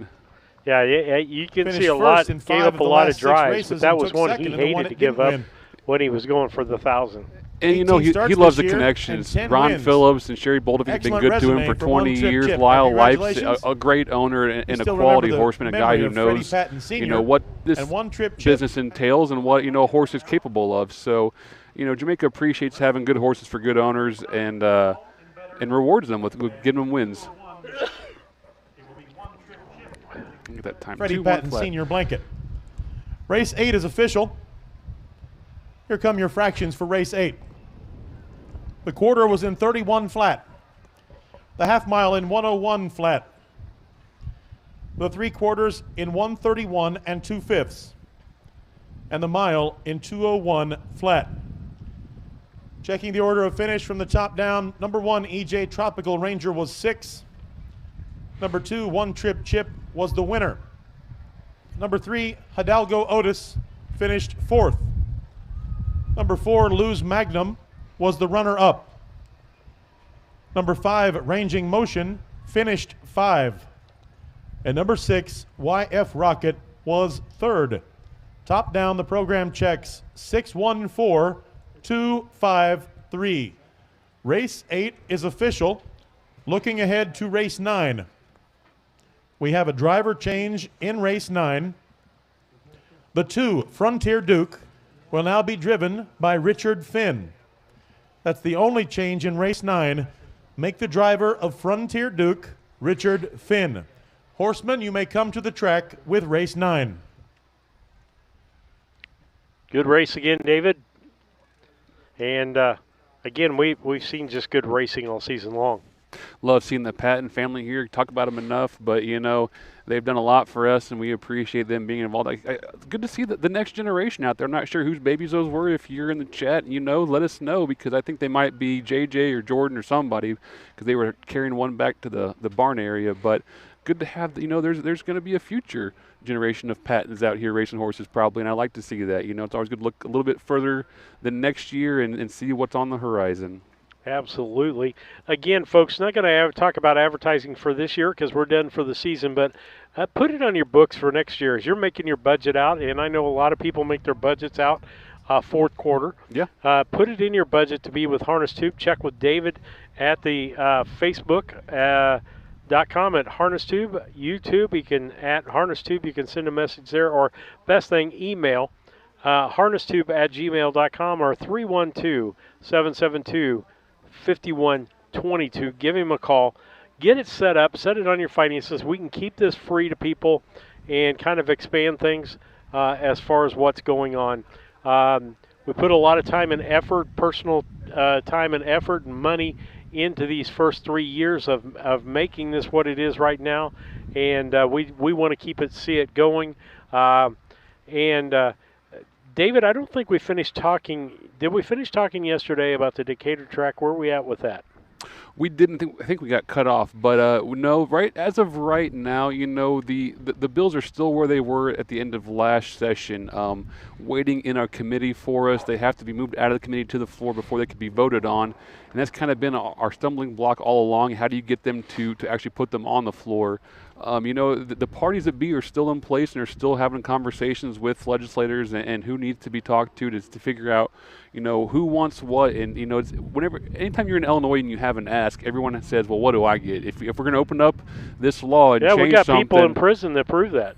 Right, absolutely. But but it's just about figuring out how to get all the gaming entities happy with moving something through the legislation, and it's not happened yet. But the people are still working. Decatur Downs is still actively meeting with legislators and powers that be to figure out how to move that through the House. And it's not a dead thing right now. It's hard to move anything in fall sessions, when short sessions, especially in Illinois, when all the politics are so aligned, that things that only move if they kind of have the blessing, right? When Illinois kind of got everyone on the same page in the same politics, that they kind of have to wait till they have the go-ahead before they do anything. We're kind of being held behind that 8 ball in Illinois, but the best thing you can do is talk to your legislators, talk to your House reps. If you know one, if you've walked in their parade, if you have a friend of the family who's running for legislation, let them know what harness racing means to you. Let them know what our sport and all the jobs it creates, and that we aren't asking for anything besides just let us build a track. We have a developer who's not asking for a dime, who can put 100+ jobs in the Decatur area and millions of dollars of revenue coming through that area in economic impact. Just let them know how that will save us, and what it'll do. We live in a time when you're a sports entity and you can do something for the state. The hand is always out. I don't care if it's the Bulls, the Bears, the Cubs, the White Sox, the Cardinals in St. Louis. We've seen it time after time that these guys come forward and say, we want to build a new facility. How much money are you going to give us? And as David said, the developer's not asking anything but for the license. No. And he's been here, pressed the flesh with people, and personable guy. We'd all like to see it done because it's close to home for us, close for the downstate guys, and gives our drivers more dates to drive with, which means we're going to see more horses. When you see more horses, you're going to see more horse feed, you're going to see more hay, more straw, more vets. You name it. You talk about, I don't want to sound like this, but I'll say trickle-down economics. Trickle-down economics means that we're going to put money in, and it's somebody else's money, put not the money state to the money. people. If you put the money to the people, the people will spend it. Yeah, 100 jobs over there, and so we're really, really pushing for that because we believe that it's good for the economy, it's good for the horsemen, it's good for our state. We've missed out on the last 3.5, 4 years of millions of dollars worth of The state has missed out on revenue, revenue that by dragging their feet on this. $50 million or something. I don't know what And I can tell you, Hawthorne's dollars have not gone up. In fact, Hawthorne's dollars are going down. We were told to expect a big announcement by today, and I haven't checked my phone, but I haven't heard anything yet from Hawthorne. So, but they've played that card before and said that there's always a big announcement coming. So we'll see what happens. But right now, I'm banking more on the Decatur Downs more than Hawthorne saving us. But we'll see what happens. I have a post parade. I hear Scott for today's 9th race. Number 1 is Twin Cedars Delane, leased by Marcus Detweiler of Sullivan. He trains and drives. Number 2 is Frontier Duke, owned by Jackson Loy of Beecher City, trained by Mike Rogers. Please note the driver change. Richard Finn drives Frontier Duke. Number 3, Lou Beduino, owned by the Flacco Family Farms of Alexis, trained by Jill Brown, with Chris Brown in the bike. Number 4 is Winning T-Bone, owned by Linda Allhands of Monticello, trained and driven by Jamaica Patton. And number 5, Fox Valley Victor, owned by Perry Tillman of Bolton, Mississippi. Freddie Patton Jr. trains and drives. 5 entries in race 9. They're headed to the backstretch, ready to meet the gate. We've got an answer on those little baby individuals. We have JJ's son and Fat Man's son. Those would be David's great-grandsons and Freddie Sr.'s great-great-grandsons. We love to have them out at the fair. We appreciate the family sharing JJ and Fat Man with us. They're kind of new to the circuit, but they've done a great job. Fat Man has worked hard under Brian Brown to become a quite capable driver. I mean, very capable driver. And JJ is a capable driver himself, but also getting on the business side. I see him buying horses and making some moves in that regard. So he's got a head on his shoulders that way too. And they're up here in Illinois playing in our sport and having a good time, and we appreciate them. We appreciate them bringing their family. We appreciate them putting their roots here in Illinois. Absolutely. As we get ready to race here, race 9 coming up for you. Let's handicap that race. David, you and I are pretty much the same, so you can tell them. We about went you and 1-3-4 using Twin Cedars Delane on top, Luz Beduino for a second, and our third choice winning T-Bone for Linda Allhands in Jamaica Patton. Junior went 5-1-6. He likes using, 5-1-6. Well, apparently, you know what? Let me look Let at me the other. see what Jordan texted me, and I'll see what that should have been. It's supposed. I got 5-1-6 on this one too. So you tell me. Race, what were you on? We're on race 9. 5-1-6 is what. Okay, well, we must have been looking at the wrong page there, but we'll pull off his 6 and give him a point or something if you want. I don't really care what we do. That's the last race of the. Yeah. Yep. So. Got the camera on us over there. We can see our broadcast booth from a different perspective this time. Not quite. There's some of the tents I talked about on the backstretch and people having a good time. Coolers and lawn chairs. You know, that's how I grew up racing. We'd go travel to a fair, sit in the backstretch, eat fried chicken or lunch meat sandwiches, and watch a whole days of racing, and you know, learned what I know from doing that. And good to see the next generation doing that over here at the Pana Tri-County Fair. Absolutely, as we get going, that's just a beautiful picture right there. The American flag, the families, you know, this is what we love. We love horse racing. We love county fairs. We love middle of nowhere Illinois, right? I'm okay with being a small town guy, and we've had a lot of fun this year going to small towns across the state, finding little holes in the walls that we can eat, some gems, some good places with great food, some nice Airbnb, I some good people. Make a recommendation. Whiskey Bills. If you're in Pana, check if you're out coming Whiskey through Bills. this, Whiskey Bills is the place to stop. And my friend Bill would have liked it because they have a flight of whiskeys you can try. Good whiskeys too. They had some name brands in there, and you know, we debated going back to Windsor Pub. We had such a good, nice meal over there twice. But I tell you what, this place is here and was worth it. And I love finding these gems that we stumbled across. Find a nice restaurant this morning for breakfast. Excellent breakfast. We got excellent pricing. Spring Garden on it. Restaurant was delicious this morning. Friendly people. Albany, we found great places for breakfast down there, and we had good B&Bs. The lady who owned the diner in Martinsville was so nice. Remember her? Yep. She was a lot of fun. So throw it back to Scott for today's 9th race.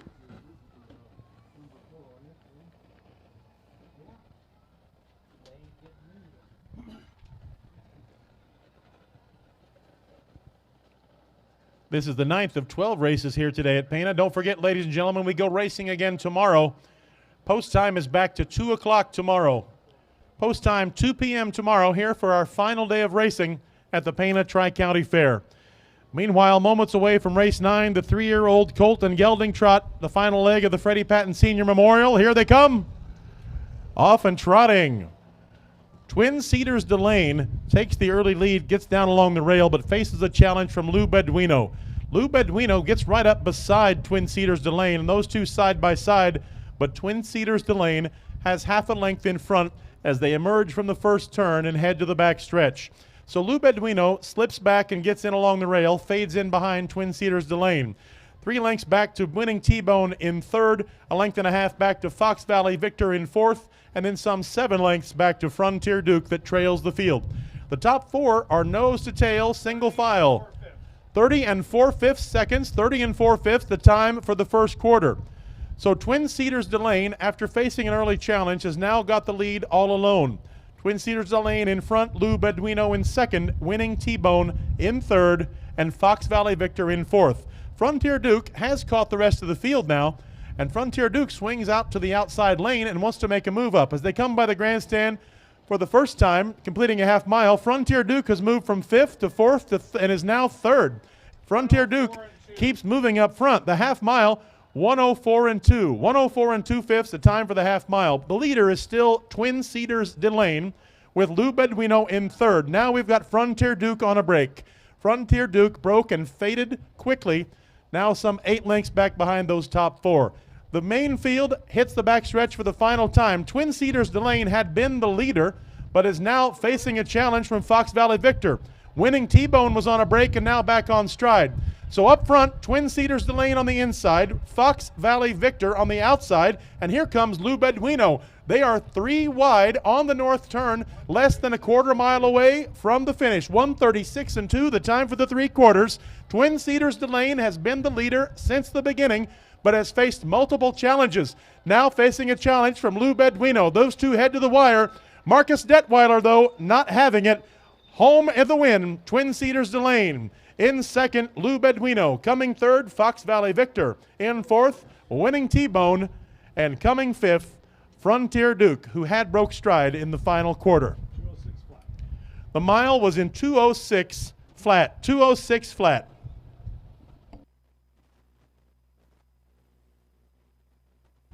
That means that the Freddie Patton Sr. Memorial Blanket will go to the connections of One Trip Chip, who had the fastest mile of the 3 Freddie Patton Sr. races at 2:01. Always good news when the memorial of the family goes back to the stable of the family. One Trip Chip will take that Freddie Patton Sr. blanket, but we want to congratulate the winner of today's 9th race as well. Twin Cedars Delane taking this mile 2:06 flat for young Marcus Detweiler, 19 years old, out of Sullivan, Illinois. Quite capable little horseman himself, and kind of coming into his own here in the sport and the stage, buying babies and developing them and training them and racing them, and we love to see the young guys out here doing their things. So I want to congratulate all the connections. Chris Brown, Lou Beduino racing a nice race with a nice strong second place there. And Freddie Patton Jr. coming up for third with Fox Valley Victor. All right, David. Well, I'm blues when I move forward. Something about it, yeah. I got a cord that's getting bad or something. With that, looks like David got 15 points. I got 15 points. And Lisa got 11 points. Okay. What junior get? Anything? A couple, Here, three? Three. A couple 3 points. Where are we at on our daily totals? Our daily totals, you're up there with 101 with about a 28-point lead over Lisa, who's at 73. Freddie's at 66, and I'm creeping up at 59. So there's a chance. There's always a chance. A slim chance that I might not finish last. So you're saying there's a chance. You got that reference. As we get ready here and they do the presentation at the finish line. What was that? Okay. Scott was giving some instructions to the blanket. Ladies and gentlemen, back in front of the grandstand, number 1, Twin Cedars Delane, the winner of today's 9th race, the 3-year-old colt and gelding trot. Twin Cedars Delane is leased by that man right there. He trains and drives 19-year-old Marcus Detweiler. I believe that's brother Jason Detweiler at the head of the horse. Good to see him out there, too. Owns Twin a couple Cedars horses Delane himself. Is by Lou's legacy, out of rules don't apply. Won today's 9th race in 2:06 flat. Got a photo with the Freddie Patton Sr. Memorial Blanket. Once again, our thoughts are with the Freddie Patton Sr. family. Freddie Patton Sr. well respected among the harness horsemen's colony here throughout Illinois harness racing. The winner of that blanket will go to the previous race, One Trip Chip 2:01, who did have a faster mile. But all 3 of these races, 7, 8, and 9, commemorating Freddie Patton Sr. and his influence on Illinois harness racing.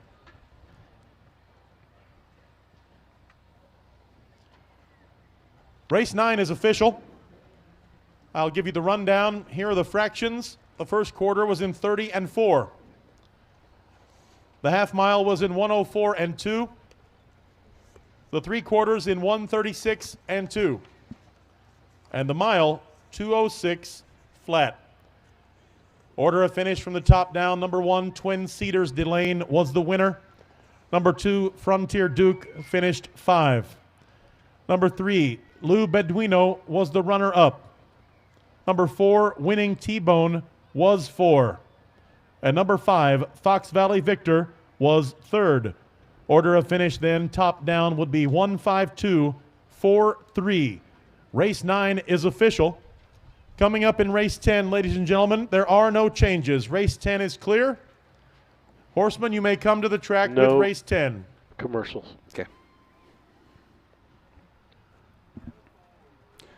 It's good to see brother Jason Detweiler giving his winning driver brother Marcus a fist bump leaving the winner's circle. I love seeing the family out there, and I want to recognize all the family who does come over for the winner's circle and make sure we get their names named if we can, because people like seeing themselves and hearing their names and being notarized when they win something or do well. And I'll give kudos to the Pana people. They have a large cart that holds 6 people that they can get people over here and around. We go to some fairs, and there's no thought about getting people from the barns to the winner's circle. And if there is, it's an afterthought, and everyone's piling on one small golf cart. But these shuttles, these people movers, are so handy. You can put 8, 10 people if it's a memorial race and hop on there and go over to the winner's circle, and it's a nice service for the horsemen. We definitely appreciate it.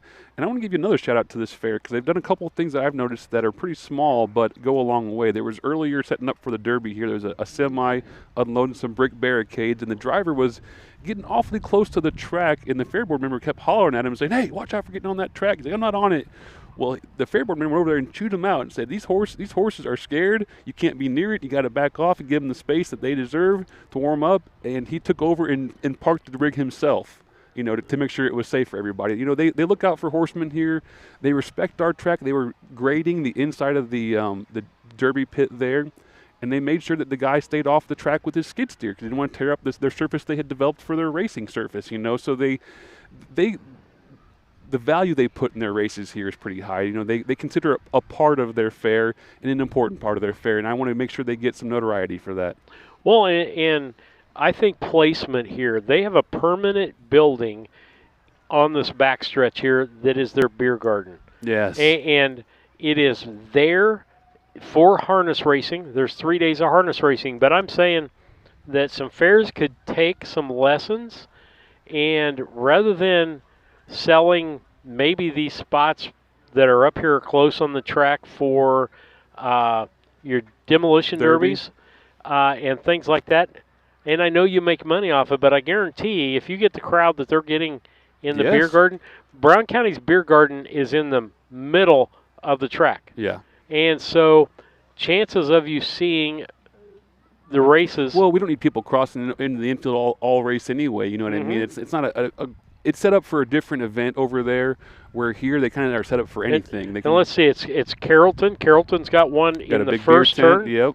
That place is always packed. Carlinville one down in the last turn. In the last turn. People standing along the fence. Putting it out on the outside of the fence is a good thing. Yeah. Because people will wander in and out of there. And I think Brown County could do it along that first turn in there someplace. Yeah, right by the fair office there, behind maybe the 4-H stand, whatever it is now.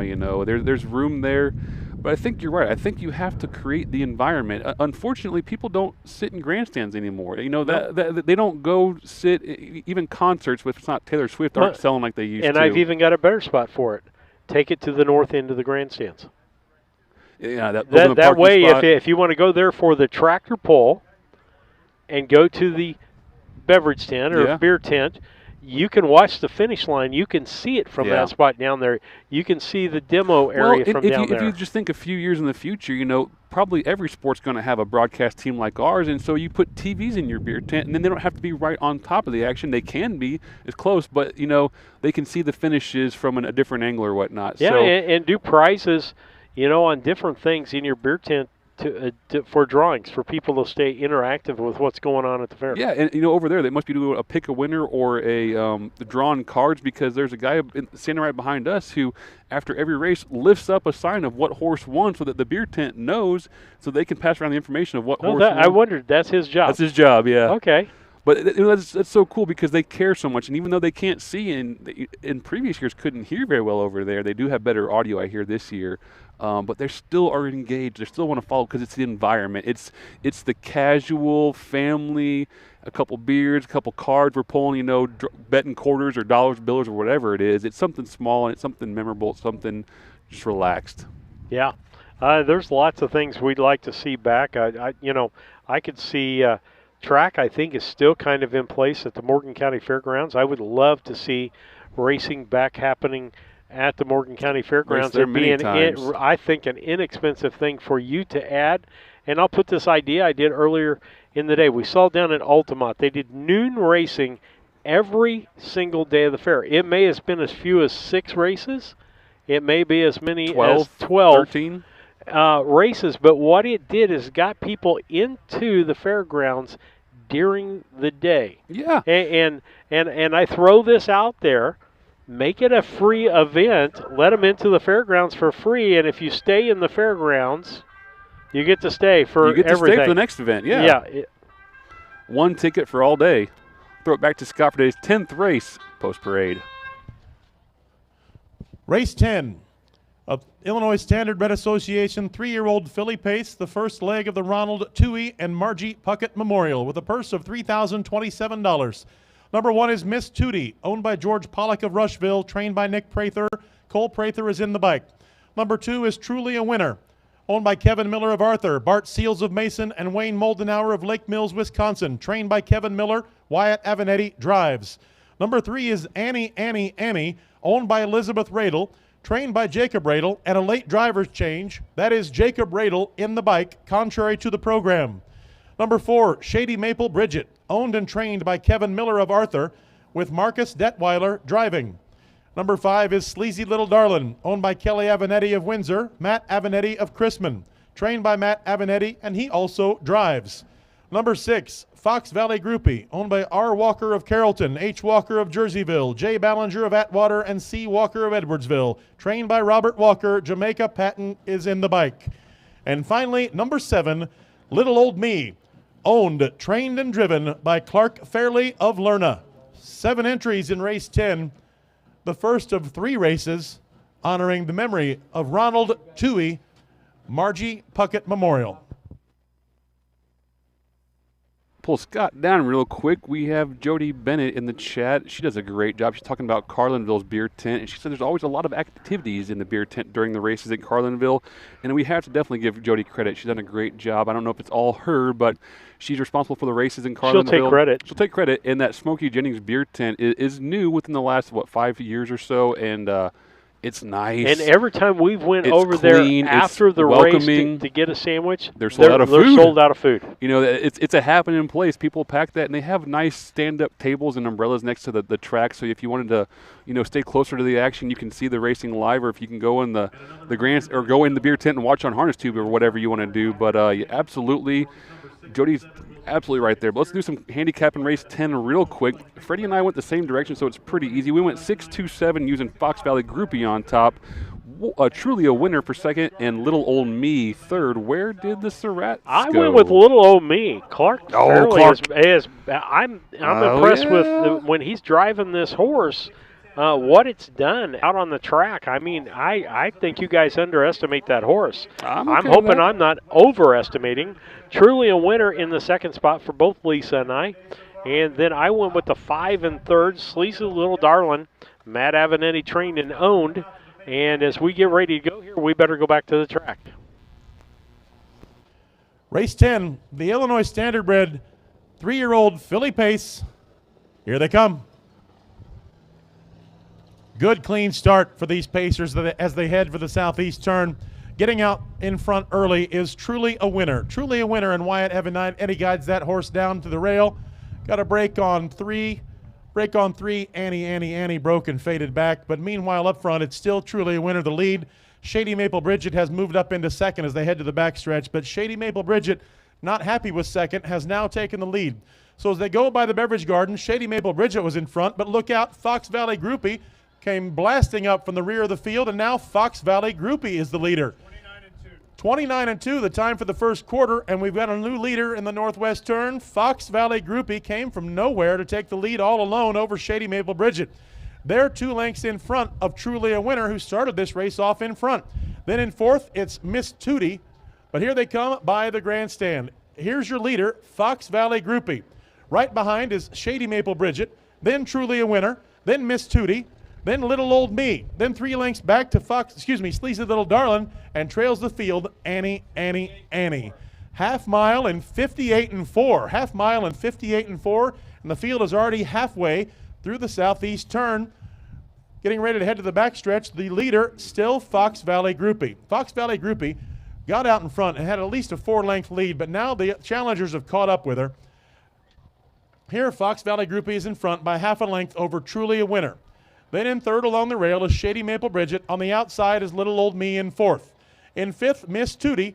In sixth, you've got Sleazy Little Darlin', 129 and 4. 129 and 4, the time for the 3/4. Those top four are all bunched. We got two pairs side by side. Fox Valley Groupie on the inside. Now they're going to swing three wide as they hit the top of the stretch, and here comes the big finish, ladies and gentlemen. Coming down to the wire, who's it going to be? Fox Valley Groupie on the inside. Truly a Winner in the middle, and then Little Old Me on the outside, but Fox Valley Groupie held off those challenges to take the win. Coming in fourth, Shady Maple Bridget. Fifth was Miss Tootie. Sixth, Sleazy Little Darlin'. And seven, Annie. 159 and 4. 159 and 4 your time. That's the fastest mile of the day so far.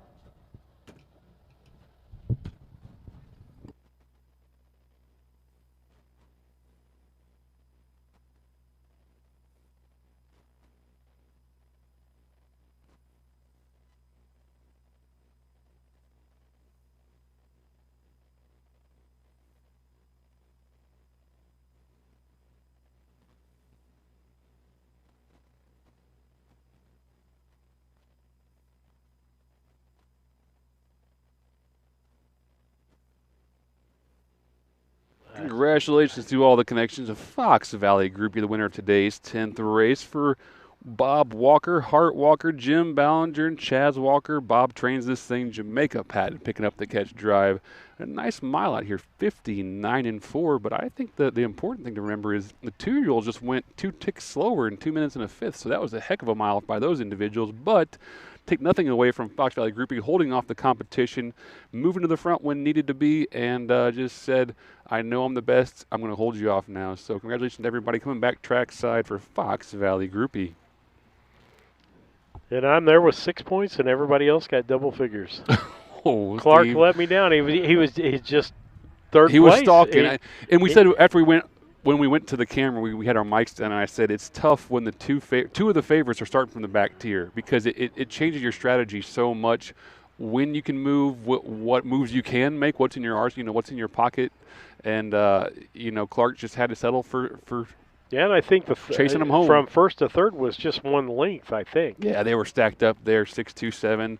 I think separated by maybe a length and a half altogether. And, we talk about it every day. We're on the air. It's good, exciting races, even if it's not, the fastest or the biggest field. We want to be sure to recognize fun. the members of the Pana Tri-County Fair Queens Court who've been on hand all day. We appreciate their help in the winner's circle.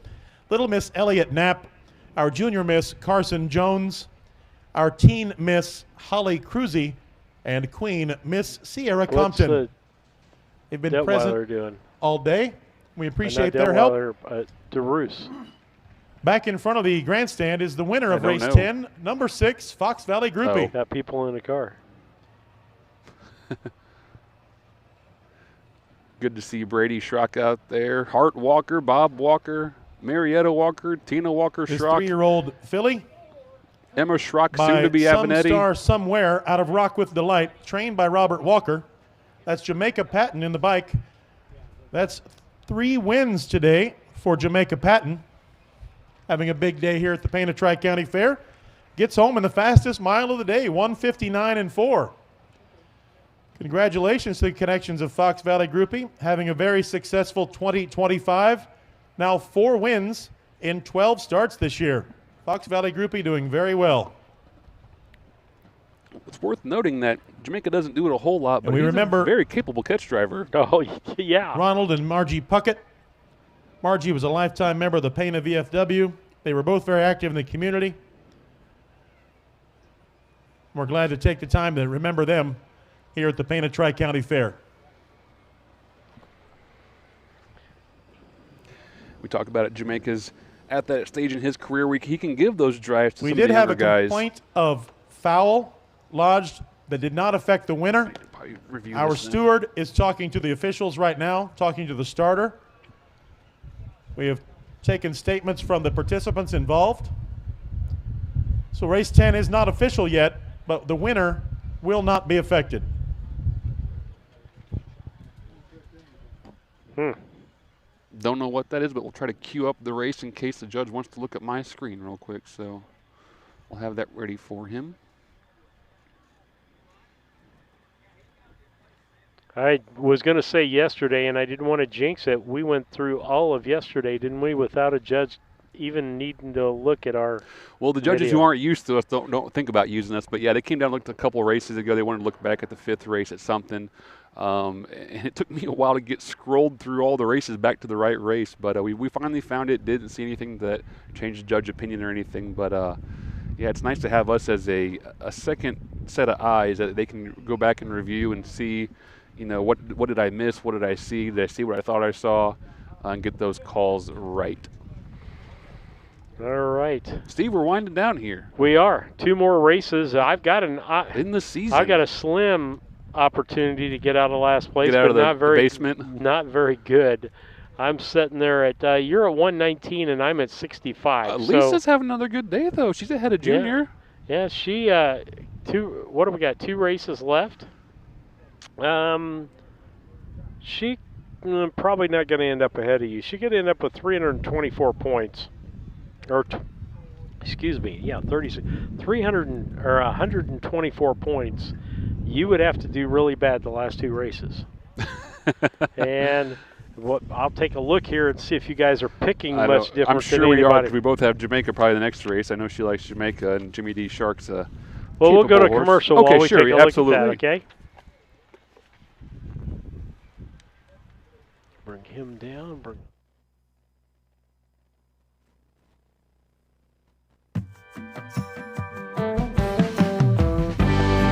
Avenatti Racing, a third-generation, family-run stable with a legacy of excellence. Centrally located between Illinois, Indiana, and Kentucky racing programs, Avenatti Racing specializes in buying yearlings, breaking, training, and racing top-performing standardbreds. Call 217-840-6469 or email avenattiracing@gmail.com today.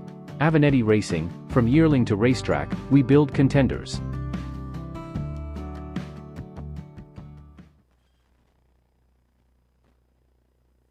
Looking to move your mobile home? Need a roll-off dumpster at a competitive rate? Or maybe it's time to demo that old mobile home? Pine Ridge Mobile Home Transport has you covered. We serve Central Illinois with reliable mobile home transport, offer affordable roll-off dumpsters for the Springfield area, and provide expert demolition services across Illinois and Missouri. For fast, friendly service, call Wayne Decker at 217-313-9744. That's 217-313-9744. Or find Pine Ridge Mobile Home Transport on Facebook, your one-stop solution for mobile home services.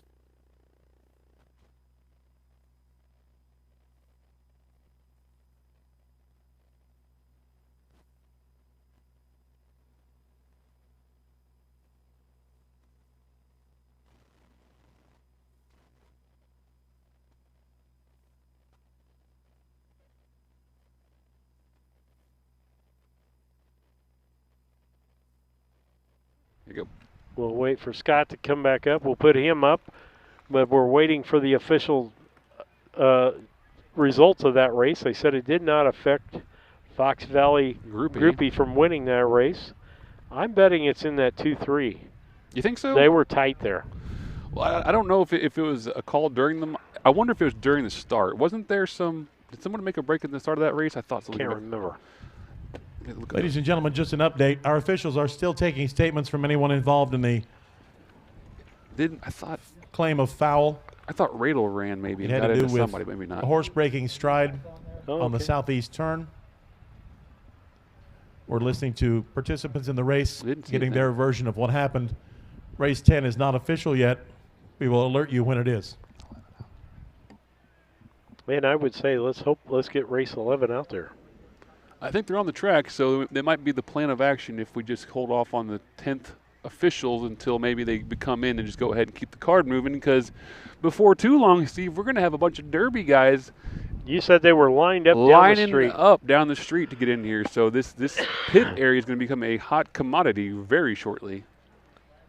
We'll be done about 4:15, hopefully at this rate, and we can be out of here by 4:30.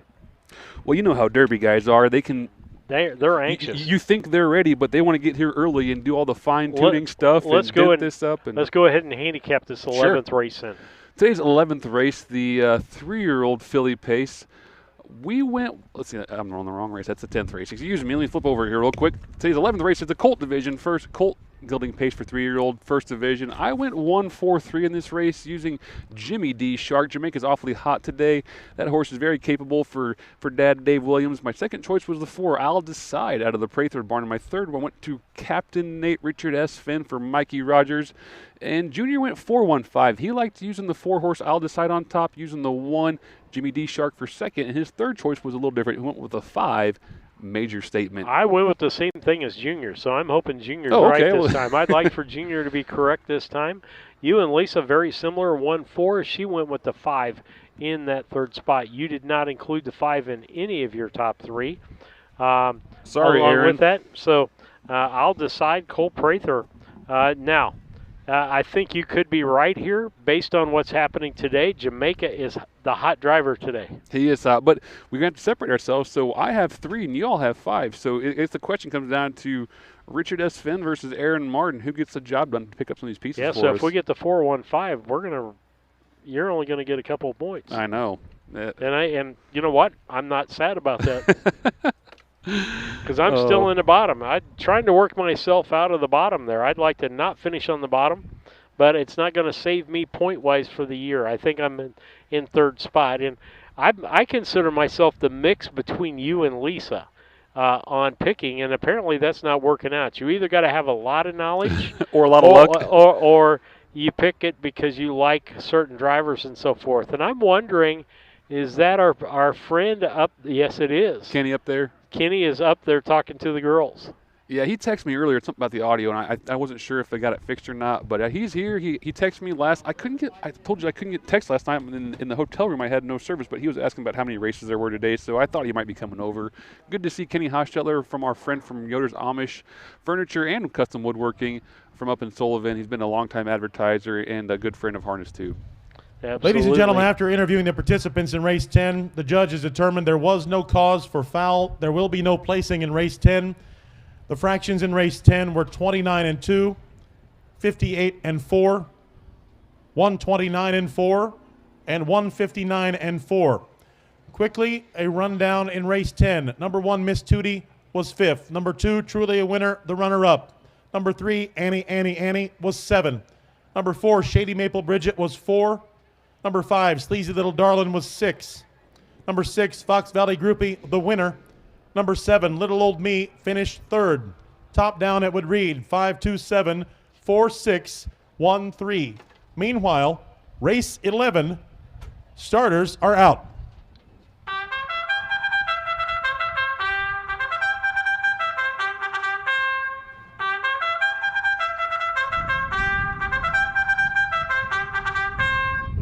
Race 11 is an Illinois Standardbred Association 3-year-old colt and gelding pace, Division 1. Also, the Ronald Toohey and Margie Puckett Memorial Race. Number 1, Jimmy D Shark, owned by David Williams of Byram, Mississippi, trained and driven by Jamaica Patton. Number 2 is Fox Valley Jupiter, owned by Elizabeth Finn of Fairfield. She trains. Harold Finn Jr. is in the bike. Number 3, Captain Nate, owned by Jesse DeLong of Clinton, Wisconsin, trained by Mike Rogers. Richard Finn will drive. Number 4, I'll Decide, owned by the Windy City Farm of Marengo, trained by Nick Prather, with Cole Prather at the reins. And number 5, Major Statement, owned by Darla Martin Lohman of Effingham, Janet Asaro of Hazelwood, Missouri. Darla Martin Lohman is the trainer, and Aaron Martin is in the bike. 5 entries in race 11, headed to the gate with a purse of $1,575. 12 races today. Don't forget, ladies and gentlemen, we race again tomorrow with a post time of 2 p.m. 2 o'clock tomorrow. You don't want to be late for tomorrow's races. Meanwhile, tonight, after the races here conclude in front of the grandstand, get yourself a bite to eat, then come back at 6 o'clock and watch the Demolition Derby, or swing over to the Beverage Garden and enjoy the band south of 16 at 8:30 tonight. Plus, send the kids to the carnival. It's open until 10 p.m.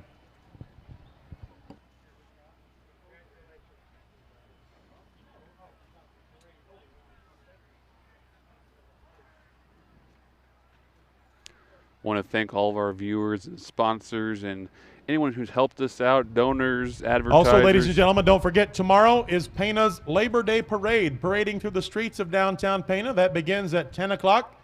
I'm told there will be thousands of people in the streets of Pana tomorrow. Get there early. Get a good spot for tomorrow's Labor Day Parade. Then come out to the fair.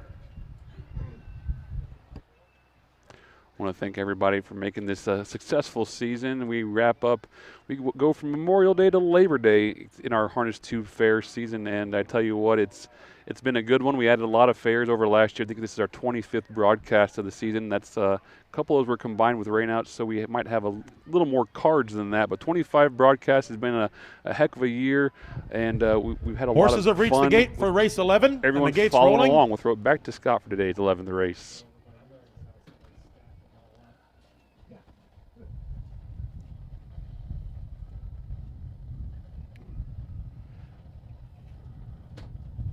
About ready to get race 11.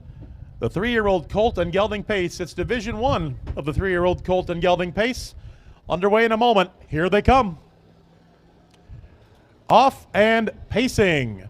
Good clean start. Jimmy D. Shark is on the rail in front, the beneficiary of that post position. But moving up, I'll Decide. Cole Prather brings I'll Decide right out front. And before they're midway through the southeast turn, Cole Prather has I'll Decide all alone in front, a length and a half over Jimmy D. Shark. Then 3 lengths back to Fox Valley Jupiter in third, 2 lengths back to Captain Nate in fourth, and a length back to Major Statement in fifth. They're single file going down the backstretch for the first time, and they hit the quarter pole with the leader, I'll Decide. In 30 and 1/5. 30 and 1/5 seconds. Cole Prather has I'll Decide in front. Jimmy D. Shark is in second. Those two separated 3 lengths over Fox Valley Jupiter in third, a length and a half back to Captain Nate, and then 2 lengths back to Major Statement as they come to the top of the stretch, ready to complete the first circuit of this half-mile track here at the Pana Tri-County Fair. Here comes I'll Decide, driven by Cole Prather. He took that lead over midway through the first turn and now almost has an entire lap under his belt in front. 1 minute and 3/5, the time for the half mile, 1 minute and 3/5. So I'll Decide is in front, has been in front for 1/2 mile now. Jimmy D. Shark is in second. 2 lengths back to Captain Nate in third. Moving up from fifth into fourth is Major Statement, and Fox Valley Jupiter now trails the field. Here comes I'll Decide going by the Beverage Garden for the final time in race 11. I'll Decide in front, followed by Jimmy D. Shark. Those two have been the top two for almost the entire race right now, and we're going to see if Harold Finn Jr. can get in front. 1:30 and 3/5. 1:30 and 3/5, the time for the 3 quarters. I'll Decide, and Cole Prather has been the leader now for over 1 lap. Will they be able to hold off Jimmy D. Shark and Jamaica Patton?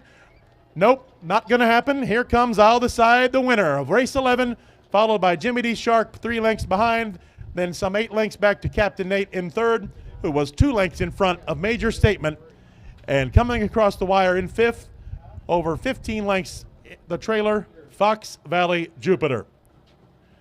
The mile in 1:58 and 4. 1:58 and 4/5, and that is now the fastest mile of the day. 1:58 and 4.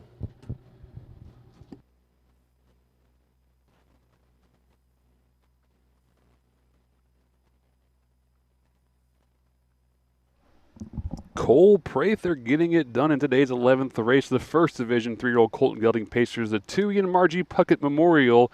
I'll Decide, ripping off a last quarter in 28 and 1/5 of a second to keep the competition at bay and win today's 11th race. Congratulations to all the connections, owner Windy City Farm of Marengo, trainer Nick Prather of Springfield, and his son, quite capable young driver, 25-year-old Cole Prather.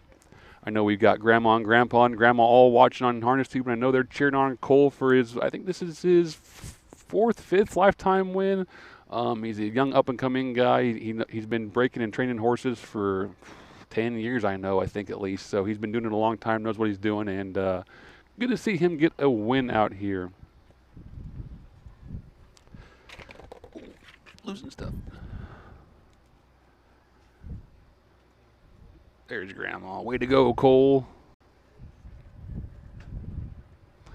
Jody Bennett's in the chat saying she'll make sure we get some food next year. Jody, we weren't chastising you. It's a good thing. You guys have a very happening beer tent with a lot of good food that sells out quick, and I think it's a good sign that Harness Tube just works late, doesn't really get ourselves fed until everyone else has already done, it seems like. But we appreciate you thinking of us, and you do think of everybody and put on a great race there at the Macoupin County Fair. Well, and we were highlighting fairs that are doing things correctly, and they're a fair that's doing the right Yeah, thing. you know, When that the things like Deckers that happen. and Jody's And that's taking a it on. beautiful facility that they have down there in that It Smokey is. Jennings building. Brand new. And I really suggest fairs. Take a look at other fairs. Go visit. Sometimes we get so caught up in our own little world. And doing our own thing. Now, Yeah. You know, it's like me with Ladies and sports gentlemen, back broadcasting. in front of the grandstand, the winner of race 11, I'll Decide, owned by the Windy City Farm of Marengo, trained by Nick Prather, and Cole Ooh. Prather in the bike. I think the Queen just gave Cole some eyes there. That's 3 wins in a row for I'll Decide, the 3-year-old gelding by Some Star Somewhere out of Best Friend Forever. Mama Missy has her arm around baby Cole. He may be Brought that 25, horse but that's home still her today baby. in the fastest mile of the day so She's far, more closer to 158 his and age, isn't she, 4/5. 20? Congratulations The Fair Queen? Yeah. to the Windy City Farm of Probably closer to Marengo. Connor, but still. All right, with that, 15 starts this Got year. Cole got his Now first 7 win on this wins. track. So how fortuitous is that? Tack on 5 second-place finishes. He knows all the bends on this Very oval. good resume for I'll Decide so far in 2025. Used to give Cole a hard time about getting his license. Well, here he is on the track now. And Race 11 is official. Here are the fractions. The first quarter in 30 and 1. The half mile in 1 minute and 3/5. The 3 quarters in 1:30 and 3/5. And the mile in 1:58 and 4/5. The fastest mile of the day so far.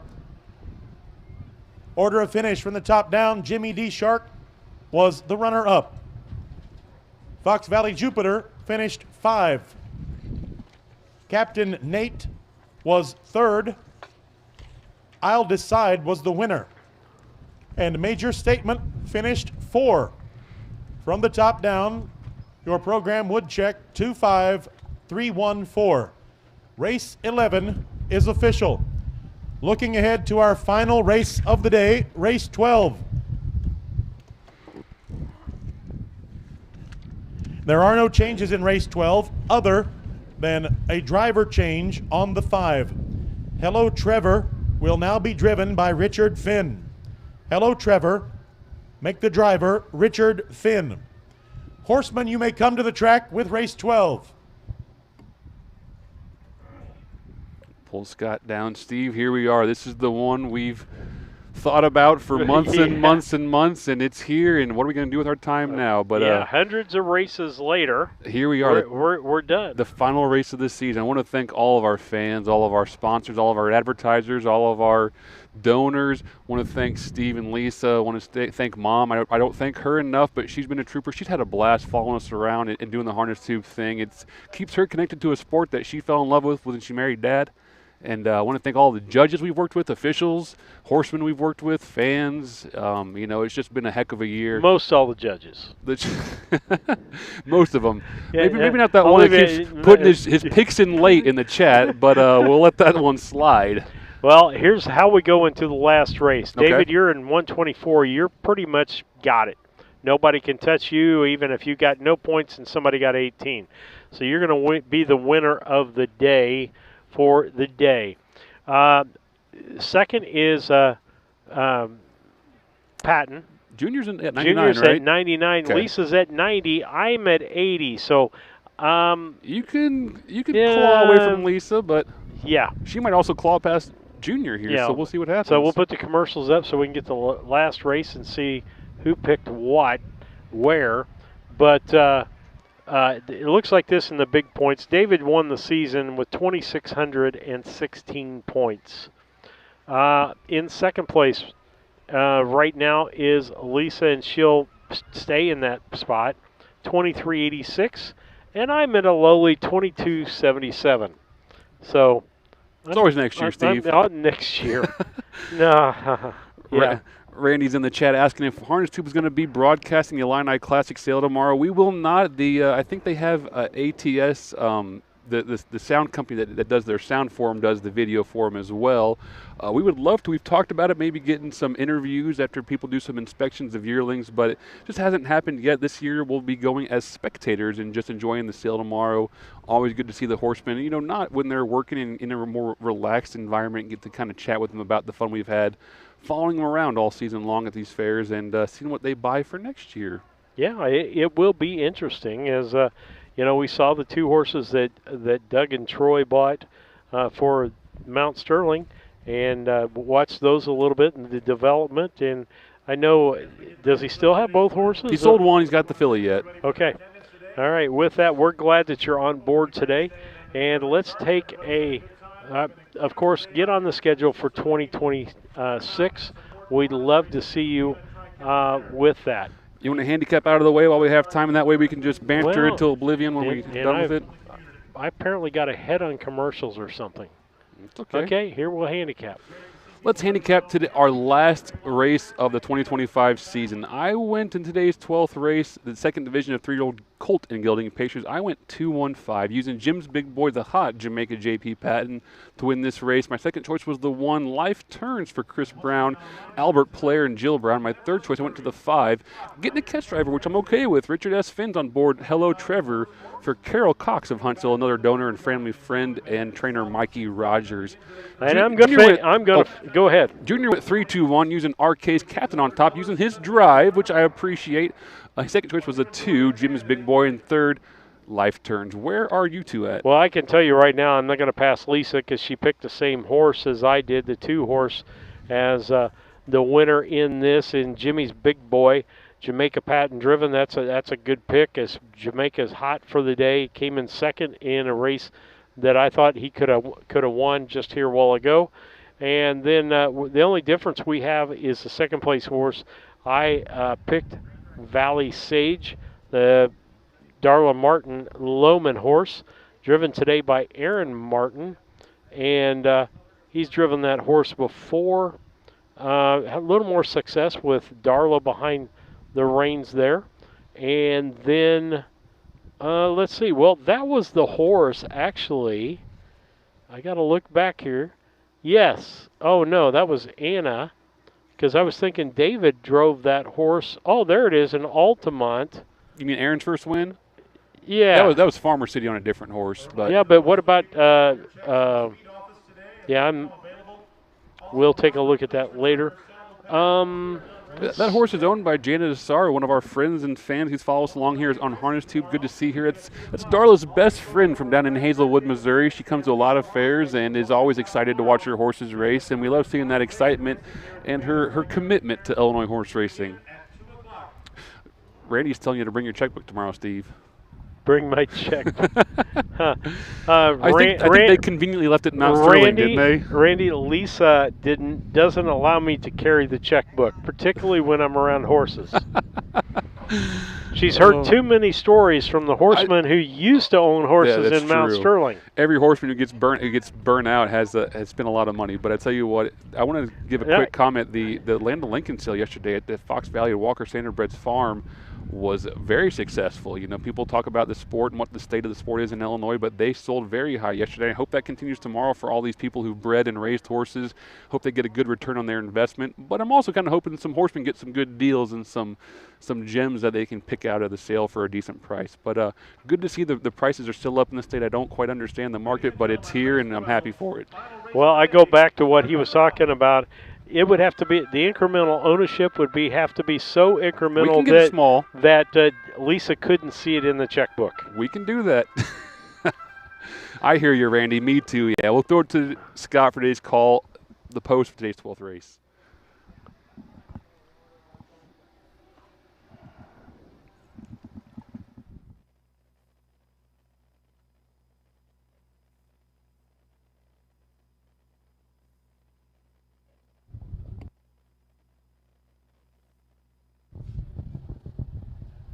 Race 12 is an Illinois Standardbred Association 3-year-old colt and gelding pace. It's Division II of that category, and it's also honoring the memory of Ronald Toohey and Margie Puckett. For a purse of $1,575, let's meet the field. Number 1, Life Turns. owned by Albert Player of Starkville, Mississippi, trained by Jill Brown with Chris Brown in the bike. Number 2 is Jim's Big Boy, owned by Dolores Phillips of Athens and Mrs. Jerica Kelly of Canton, Mississippi, trained and driven by Jamaica Patton. Number 3 is RK's Captain, owned by the MM&D Racing LLC of Charleston, trained by Stan Swisher with Freddie Patton Jr. in the bike. Number 4, Valley Sage, owned by Janet Asaro of Hazelwood, Missouri, trained by Darla Martin Lohman with Aaron Martin driving. And number 5, Hello Trevor, owned by Carol Cox of Huntsville, Illinois, trained by Mike Rogers, and a driver change contrary to the program. Richard Finn will be handling the reins of Hello Trevor. 5 entries in race 12, 5 horses to the gate. We'll be wrapping up today's race card here at the Pana Tri-County Fair in less than 4 minutes. I'll pull myself up real quick because there won't be much time after this race. We'll probably get off the air fairly quickly in our post-game show, but I do want to say it again. I can't reiterate it enough. I want to thank everyone. This has been a successful year. We've had a blast.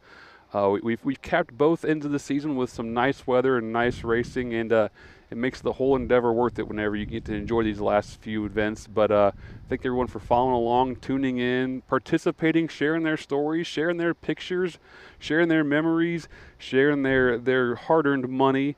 It's a group effort. It really is. We're just kind of the conduit that makes it happen, but really this is just an extension of the Illinois horse racing program and the people who still care here in the state. So I want to get that on the air before we went to our post-game show, and probably going to get through some stuff pretty quick, but just wanted to say that real quick on the air before we throw it to today's and our season's final race, the 12th and final second division of 3-year-old Colton Gelding Pacers, the Ronald Toohey and Marge Puckett Memorial, for a purse of $1,576.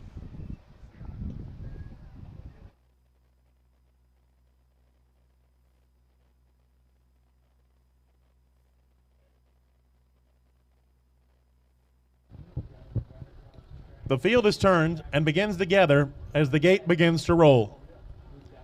Once again, we'd like to thank you folks for coming out today on behalf of the Speed Superintendent, Tom Latonis, and the entire staff, the timers, and the judges. It's been a good day. We've had a great day of racing. Glad the fans have enjoyed it.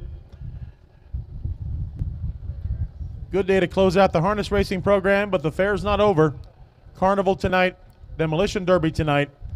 Got a band in the beverage garden tonight. Something for everyone. Stick around today and enjoy the rest of the day at the Pana Tri-County Fair. Here comes Division 2 of the 3-year-old Colton Gelding Pace, the Ronald and Margie Puckett Memorial. Here they come. Off and pacing in race 12 here at Pana, and Life Turns and Chris Brown. The advantage of the rail has them in front early, but look out, coming up on the outside, RK's Captain. Freddie Patton Jr. has RK's Captain side by side with Life Turns. Now begins to fade back a little bit. Life Turns emerges from the turn and gets to the backstretch as we're wrapping up race 12 here. Life Turns was in the lead, but nope. RK's Captain's going to try it again. Freddie Patton Jr. says, I'll take another run at. They're side by side now, trying to get the lead as they go by the quarter. They hit by the quarter in 29 flat. 29 flat, the time in the quarter. Freddie Patton Jr. tries to get RK's Captain out in front and does now by half a length as they're halfway through the northwest turn. So RK's Captain is the leader, but not by much as they turn for home for the first time. They're getting ready to go by the grandstand, and RK's Captain is in front, but now Life Turns has taken the lead back over. Chris Brown fought back and brought Life Turns back and has the lead at the half. So it's Life Turns in front, and then sneaking up on the outside was Jim's Big Boy. The half mile was in 57-3. A lot of changing up there in the top three, folks. So right now it's Life Turns in front. Jim's Big Boy is in second on the outside, and RK's Captain has been relegated to third. Some 8 lengths back in fourth is Hello Trevor, and trailing the field, Valley Sage, far behind the leaders. They're going down the backstretch for the final time, wrapping up day 2 of races here at the Pana Tri-County Fair. Side by side, Life Turns and Jim's Big Boy. 1:27-3, the time for the 3/4. 1:27-3. Jim's Big Boy, the new leader. Jamaica Patton with Jim's Big Boy comes to the top of the stretch, 2 lengths in front of Life Turns, and Jamaica Patton wants to bring home the 4th win of the day for himself, and he's going to do so with Jim's Big Boy unless Life Turns makes a difference here, and is not going to. Well, Jim's Big Boy, the winner of race 12, 6 lengths in front of Life Turns in second, 12 lengths back to RK's Captain in third, then some 15 lengths back to Valley Sage, and the trailer wrapping the field up, Hello Trevor, comes in fifth. The time for the mile, 1:57 flat. The miles have been getting faster and faster. A new fastest mile of the day, closing out the day, 1:57 flat.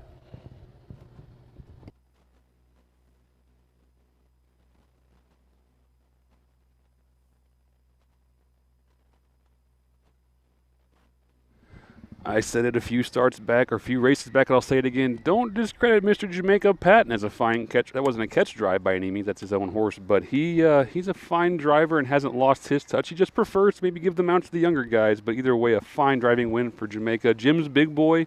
All the connections win today's 12th race. Dolores Phillips of Athens and Jerica Kelly of Canton, Mississippi. Jamaica trains and owns this thing and just swooped them up the back stretch to win this one and opened up by about 5 lengths. The best in 57 flat. Dropping pins. And stands. I'm making a mess, Steve. Hope you're doing better than I am over here. Steve working on some point total calculations over there while we're finishing things up and getting stuff organized. I'll just read them off here rather than do it. Finishing the day, Lisa gets the trifecta to finish today, which moves her into second place. Solid. Because Jamaica, or Junior only got 3 points on that. He boxed right, but didn't get any of the. Right, I got coming back in front of the points. grandstand David got now. 15. Number 2, David Jim's ends up Big the Boy. daily winner, 139 to finish the season 12. on top. He finishes the season on top with 26-31. That makes 4 wins today and then for Jamaica Patton. Second place Big day for is Jamaica. 102 or 108 Lisa, 102 Freddie for third, and I'm way back. Well, not way back there. I'm 20 points back from those two at 93 points. And so as our Queen's Court David makes ends their up way in onto the first. track. Lisa ends up in second, and I With end up with a distant third place. So Jamaica I'm going to quit hops off listening of to Jim's Big Randy Boy, Callahan guides and that horse down to the winner's circle. start betting my own races. Pick your chalk when you want. That's right. So Starting with that, gate as we driver get ready Stacey to go DeRoos here, they're going to Jamaica, finish up. holding the There's head of that no horse. contest in this. It is going to be final, I believe and we'll so. get ahead on things here. We appreciate you being here all season. We'll let you get this picture, Jim's and Big then Boy, we're going owned to by sign off. Dolores if that's Phillips okay of with Athens you. and Perfect Mrs. with me. We'll Jerica get off Kelly the air of and Canton, get Mississippi. heading home. So All right, with that, By time to roll out of Flip Flop and Flossie. Harness Tube. Fast. I can't everyone remember here in who. Harness Tube, we'll pull. Yeah, Harness Tube. We say we'll see you next year in the winner's circle. Thanks, guys. All right, Appreciate it. bye. Bye.